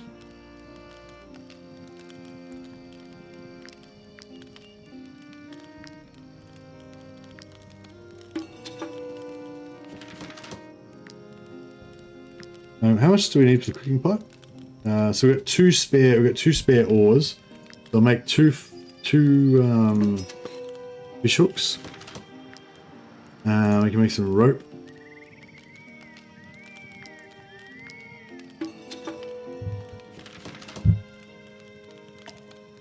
And we can piton and a lockpick. We've got a lockpick already. But we can make one more.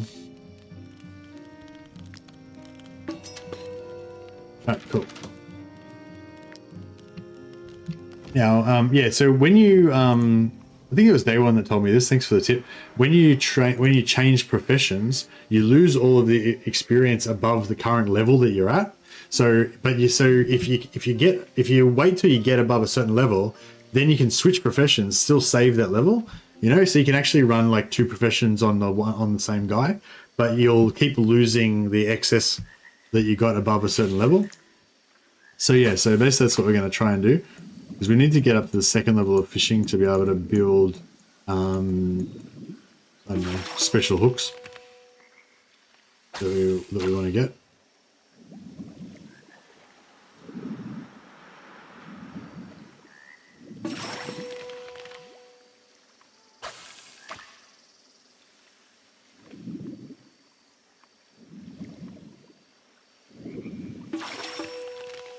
Cool, so we got some fish. Now, just need to get some wood. We want to go south, but there's going to be guards down there, and I'm a bit worried about it. There's some more iron up here. Oh yeah, you move way faster on the roads as well. So just try to always go on the roads. Some more iron. All right, we're overtired.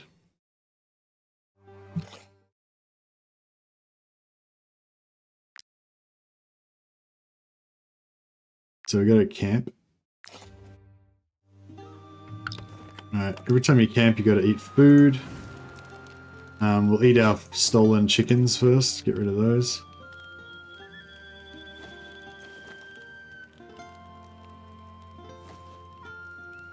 We've got 10% chance of getting interrupted, probably by guards that are going to want to get all of our stuff. I wish you could multi-profession a companion. Yeah, no, you can. That's what I'm just saying, Elmer. You can multi-profession a companion. So basically, like, just so each wait up, let me just show you 1 second.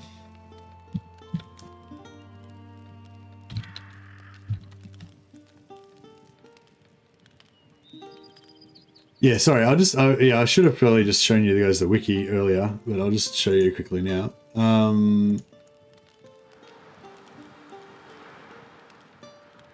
Yeah, so this is the Wartales. This is the Wartales wiki. If you haven't seen it before, you can just Google Wartails Wiki, but there's a link to it anyway. So yeah, so basically this is what each profession down the side here, and these are the stat bonuses that you're going to get from them. So it's really important to have the right profession for each class, you know. So alchemist I'm taking on my bowman because the dex gives her extra damage, right? Also, it could be good to get on a ranger because their dex is damage is also based on dex. And angler gives you willpower, which is not as important. Willpower gives you a little bit of extra crit, and it also gives you 6% crit. So angler is okay for a crit based class, but tinker is really where it's at because tinker gives you 12% crit, right? So tinker is the best one for crit. Thief is like the second best one because it gives you dex and crit. So it's like base damage from dex plus crit. But then if you already used up your tinker and your thief, so I've got tinker and thief on my 2 ranges, and then my and then angler for my what do you call it? Sorry, angler you don't really need permanently, I don't think. You just want to every now and again you want to do some fishing, you know. And you don't necessarily have to have it like super high level to do the fishing, you know. So yeah, so I figured that's going to be like my secondary profession.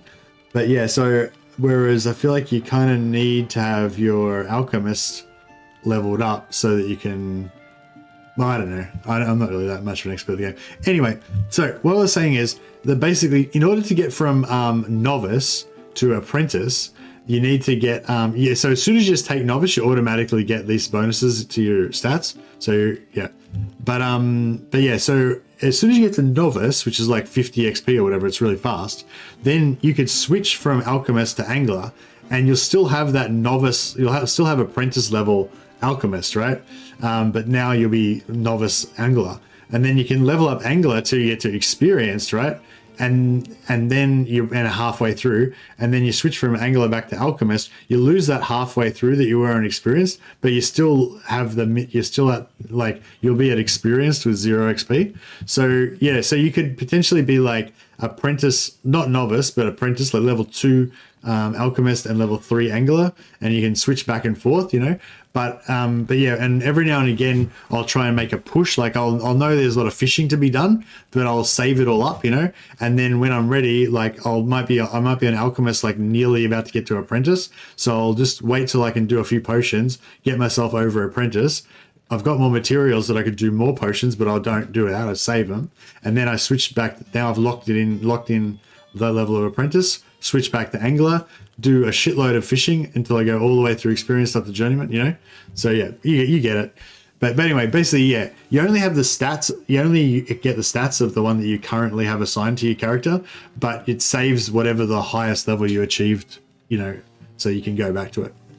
Anyway, that's where we're up to right now. So, yeah, I had a guy on the table here, so I get 2 free materials every time I do that. And once we get some wood, we can do the same thing with food as well. Who's that? Did I remember to kill the guy? I don't know if I remembered to kill the guy that stole my money.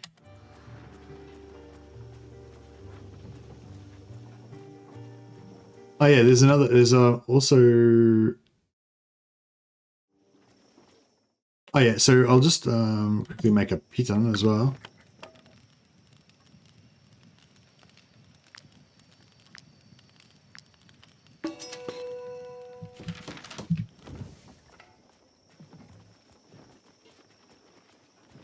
Yeah, so you can make piton. Oh, there's some wood that we needed. Is there 4 wood? 4 wood, beautiful. All right, cool. Go back in here again. Now we can make our cook pot. Cool. And then we place that. And then once we've got a cook pot, we can...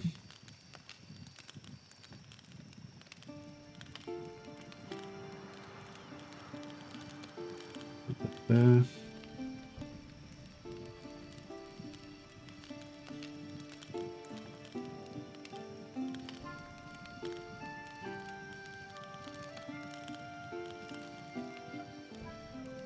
just organizing my camp in my the way I want it to be.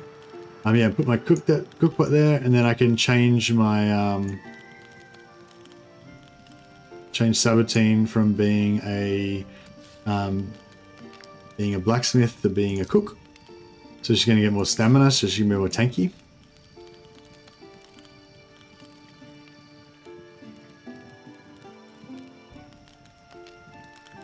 You only lose the XP above. You only lose the XP above the level. Like, so just say you need 200 XP to get to experienced or whatever, and you get the 200 to get to experienced, and then you get like 13 extra XP. You just lose that extra 13 or whatever. But yeah, you don't want to. If you're like 90% of the way into a level or whatever, then you don't want to like. You don't want to change over then, and you just want to push through and cap out that level so that you don't lose it. All right. Oh, we don't have any wheat. All right. What we can do is go into cooking. We've got three knowledge points that we haven't used yet. So we've got a couple of pike. So we can use one knowledge point to unlock pike soup. And then we can go back in here and make pike soup. So yeah, each of the professions has, you can spend knowledge points in each of the professions to unlock certain stuff. And then there's also these general ones that you can unlock that just make life easier. Endurance training is good. Movement speed in the world is increased by 5%. So that just makes every day 5% longer, essentially. Or you can move 5% faster without wasting, wasting time. Another one you can do is rationing. Your troop eats 3 less food per day. So we'll get that before the next time we rest, so it'll save us some food.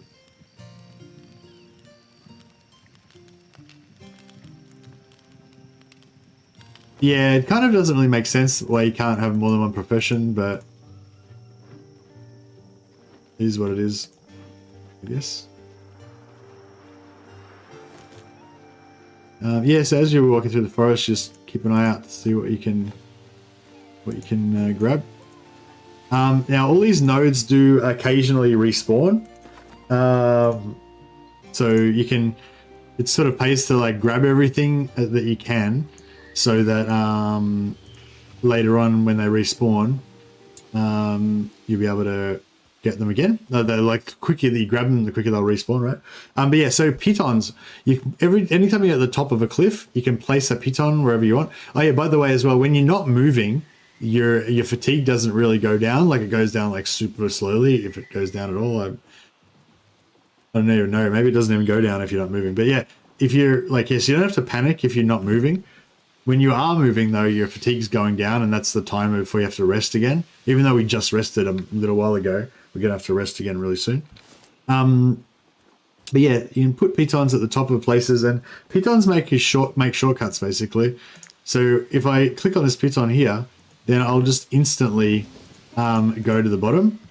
And you see my tiredness hasn't changed. And then I can just instantly go back to the top, and instantly go back to the bottom, etc., etc.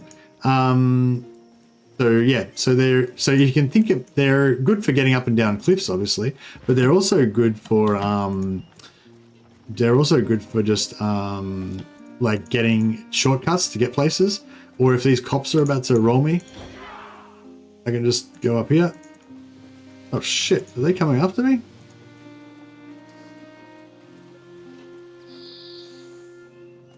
I think they... Oh shit. Oh shit. Anyway, now I fucking screwed up. I was too busy showing you guys.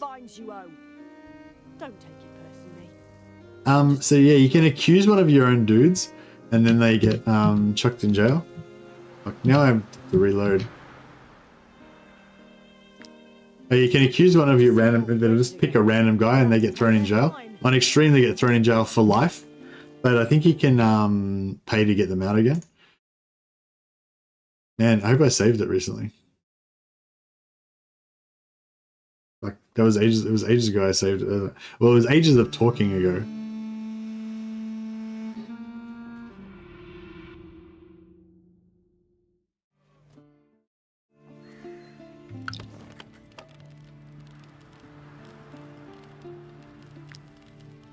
Yeah, sorry, I was talking too much. We got a fish hook. Yeah, I think we're good on camping. Just have to food.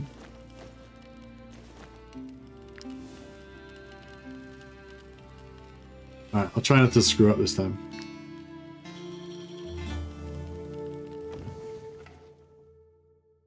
Yeah, because my wanted level's over 100, there's like extra guards.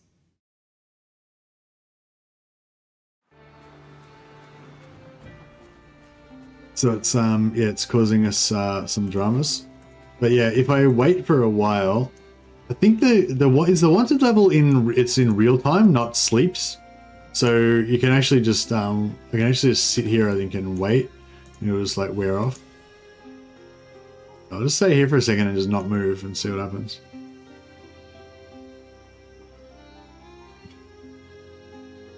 So our tiredness is not going down, but yeah, our wanted level is going down. So I think per like hours, as hours pass, your wanted level goes down.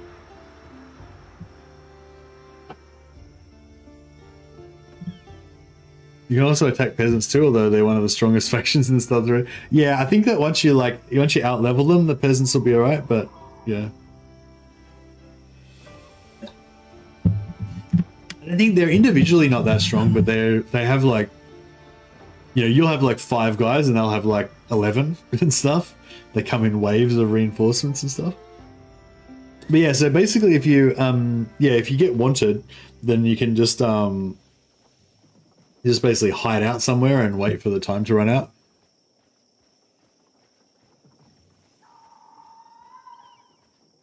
Is it gonna go down again? I thought it went down. It was 105 before, wasn't it?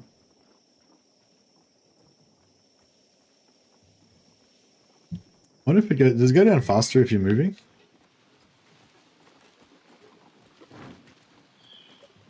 I don't know. I usually don't pay too much attention to it. It just goes down over time, you know.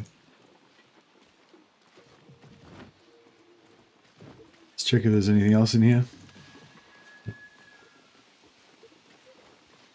Anyway, yeah, the gist of it.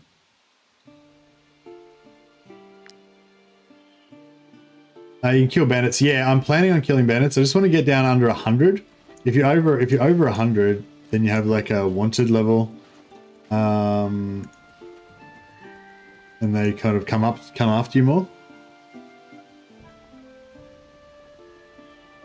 Fights get harder. There's 2 different versions, Negoganti. So you can play on adaptive, where the fights will just they'll always be the right level for you. Like the AI will always just be like slightly stronger. See, there we go. We're not wanted anymore. So our suspicion's high, but our wanted level's lower. So I'm not sure how it works exactly, but it seems like if I like basically run into a guard, then they will they'll, you know, frisk me or whatever. But if I don't like go right on top of them, then I'm usually alright. Like, what happened to my wood? I forgot to pick up that wood.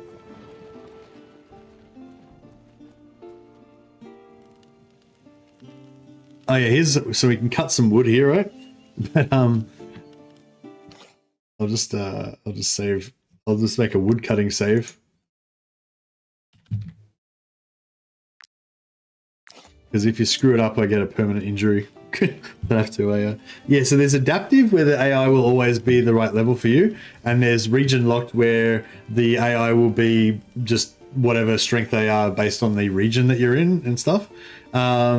So if you play region locked, then you can keep going like to be, you know, a little. Your camera might be better in the bottom left of the stream. Oh yeah, cool. Thanks, good idea.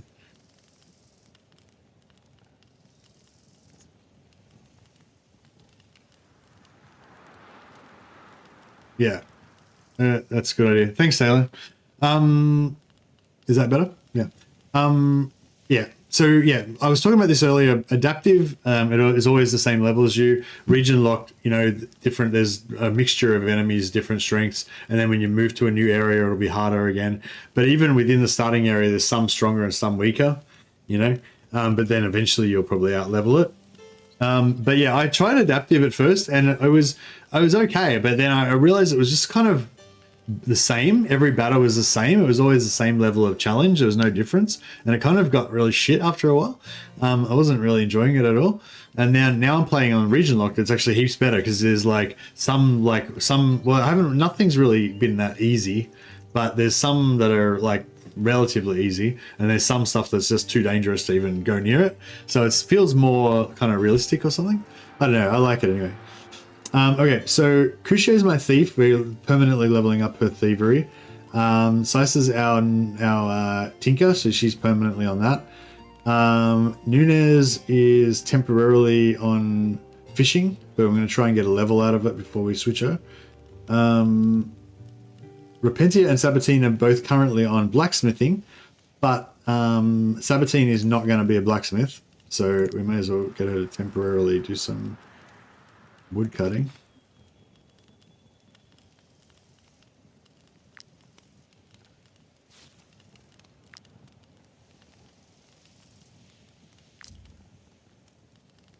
Oh, actually, no. She's going to be our cook, which we're going to be doing very soon. Repentia is going to be a blacksmith, but not for a while. So we can try and get a level of wood cutting out of her before we switch her to blacksmithing. But yeah.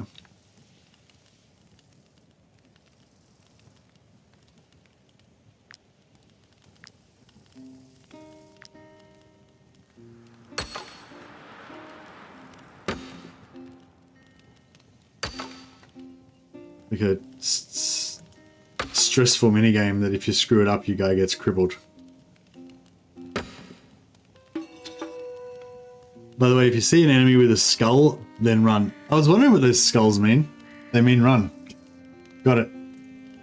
To think that we have to camp out here because of some pig-headed. Yeah, so this guy's paying us to kill the criminals. 3 days and still he won't surrender.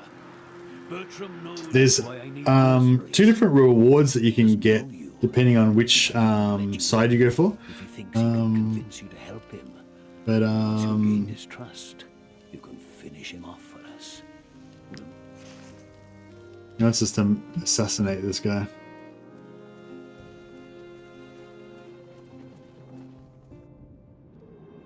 Alright, these guys are the ones we were meant to kill. Mercenaries!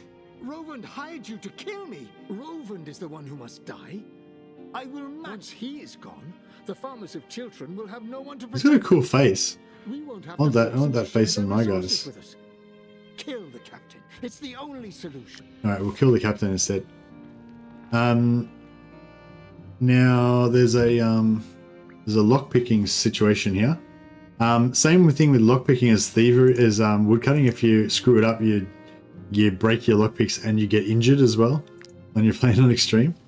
You got to listen to the noise on this one.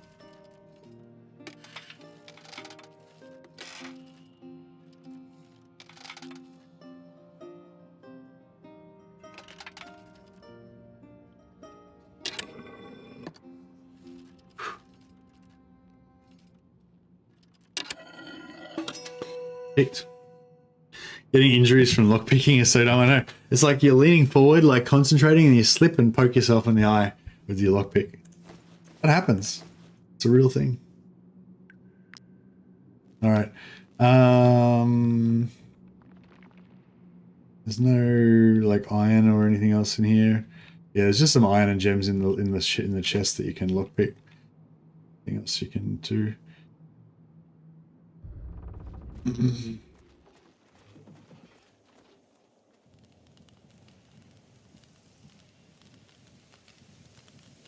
Bertram hired you to kill us? No, wait, you don't understand. Never mind. We don't need to. You don't need to explain. These days we just lockpick padlocks with other padlocks. Nice. Alright, so whenever you fight these named leaders, they have these leaders inspiration. Sometimes it gives them 50% extra movement, which is kind of sucky. It means they can just run away really far. This guy's going to attack first.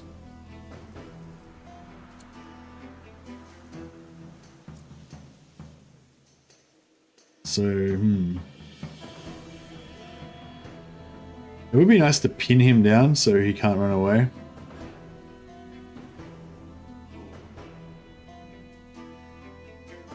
but he's not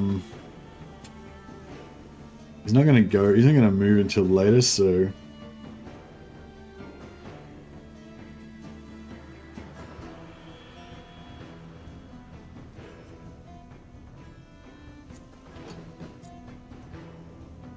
Yeah, right. So we'll try and kill this guy. I think, and then we'll pin him with Sigismund probably. If we can. How much movement's he got?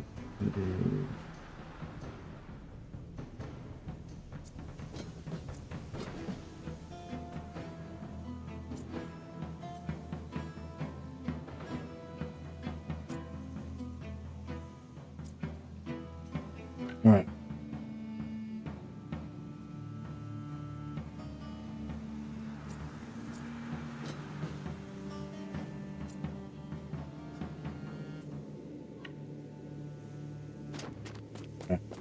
So we'll engage this guy. This does 50% extra damage when they've got armor, which they've got armor. Okay. He's gonna hit my armored guy.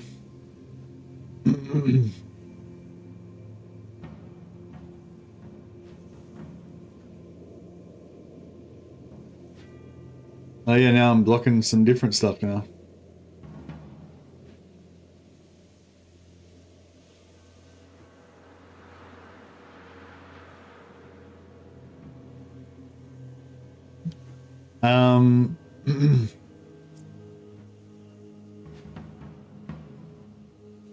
So who's gonna go next? Yeah, we're gonna take some hits from him, but it is what it is. Oh, I thought he was running around that. Crap. Alright, we should get a crit. We've got a higher crit chance from hit attacking from the back, but no luck. Alright, that's all of armor gone. Okay, their bowman guy is going to go now. Now, if he shoots from range, he's going to do pretty big damage.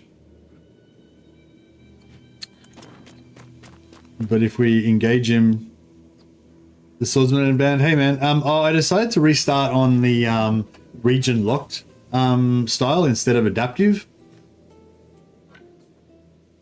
And so we're doing a thief band now. He's got a special hat that allows him to do an automatic attack back onto you if you engage him. But the good thing is now that he's engaged, he can only punch. So it's not too bad.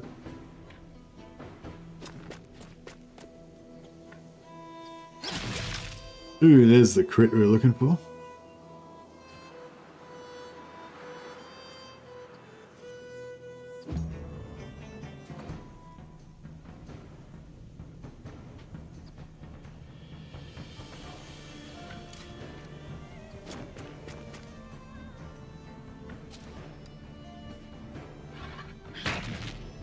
Nice.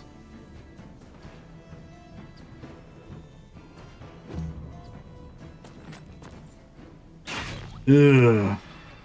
Yeah, see it. That's not good, is it? We need some armor or something.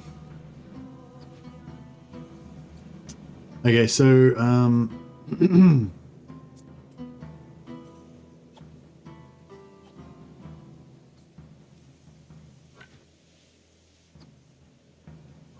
Alright, I'll kill this guy. And then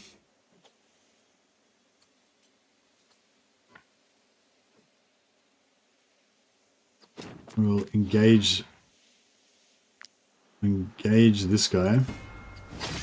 It'll slow down the fighting, but it'll mean that this guy's not going to die. Now, this guy is going to engage him, which is probably going to make him counterattack me, unfortunately.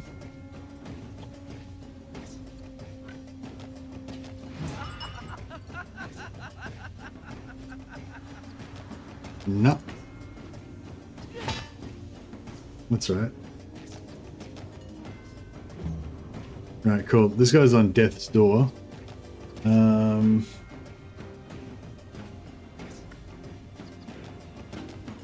Try and finish this pikeman first.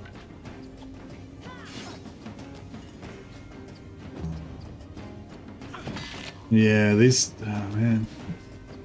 This tanking... We got a problem with this tanking situation.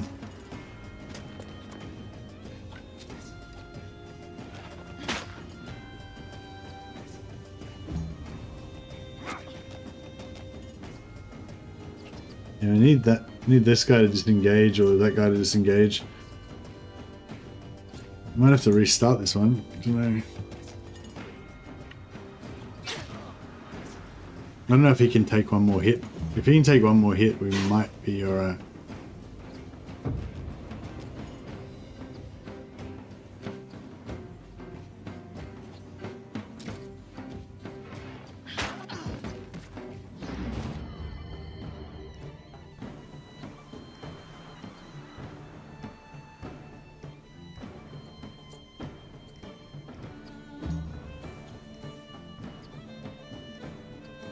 We've got 3 attacks to try and get rid of this guy.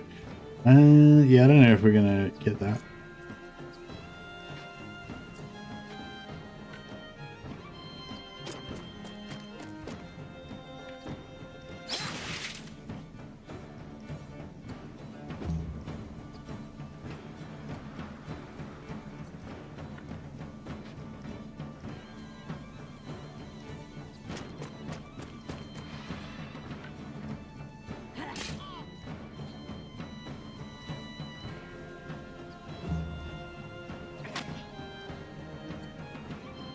I don't know if this guy's gonna survive this.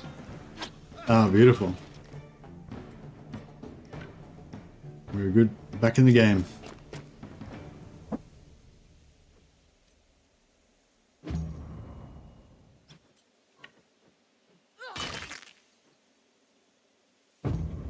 Yeah, that was a bit of a stressful one.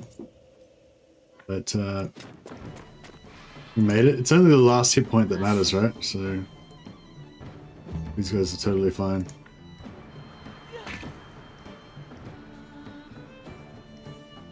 Nice prison shank, yeah. Oh yeah. So when you do the last kill on a named guy, you can have a chance to unlock the skill Glorious. I think it's like 100% chance or like high 50% or whatever. Pretty high chance. Warbow, pretty cool. So you can like not repair all. So it's going to cost me four to repair all, right? 1 for each of these 4 guys. These things heal about 10 armor points each. But if you go and look at the guys, like this guy's got 8 and 2, so that's 10 exactly. One will heal him perfectly. This guy's got 5, so you're spending 10 repair points on 5 armor.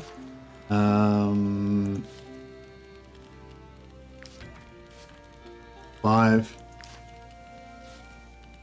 2. So it's only taken 2 armor damage. Oh no, plus 1. Sorry, so 9. But anyway, the point is you could save some armor points by not same sort of repair points by not doing it. But if you don't repair them fully, they have a chance of getting a skill called Maniac, I think it is, where basically whenever their armor isn't fully repaired, they get unhappy. So it's almost better just to pay the full price of repairing all the time, because if you ever don't, then there's a chance they'll get the Maniac trait. So yeah.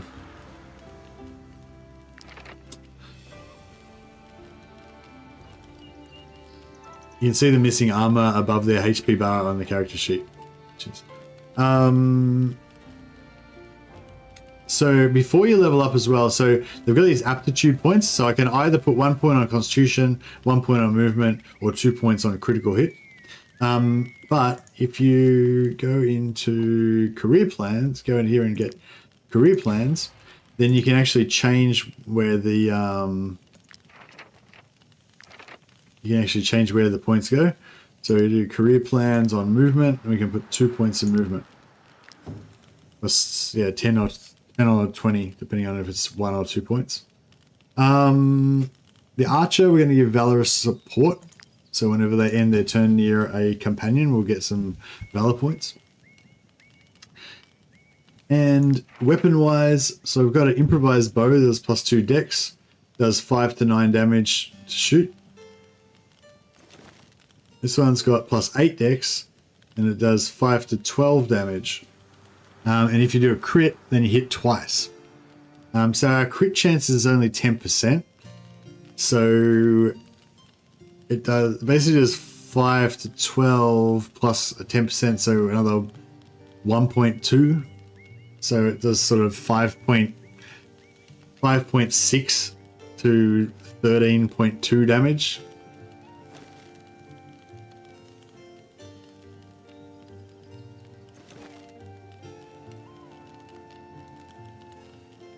On average. So it's slightly better than our old bow, long story short.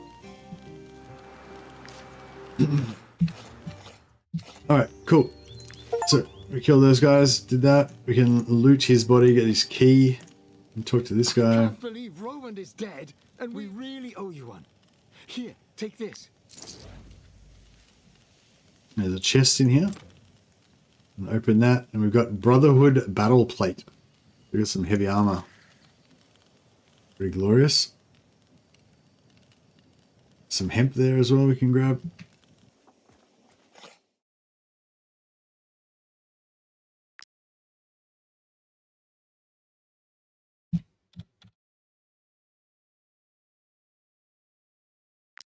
All right.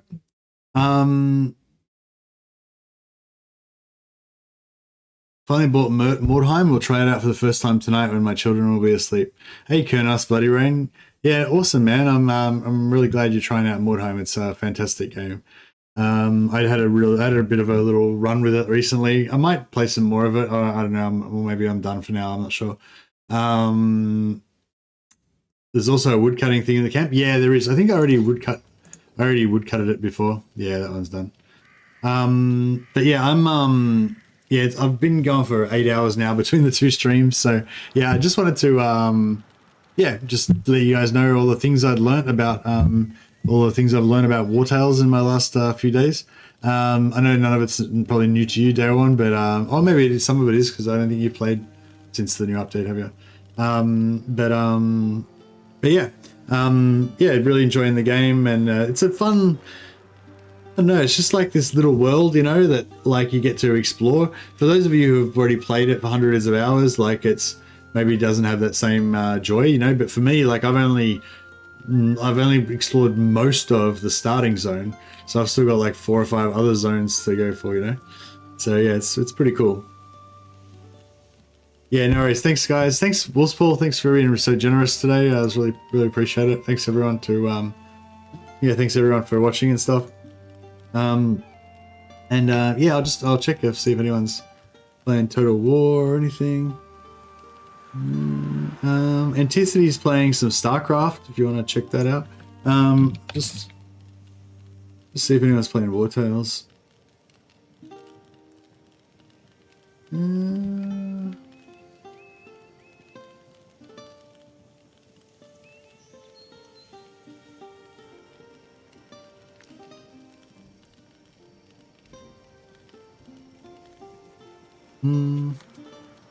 I'm gonna make the what am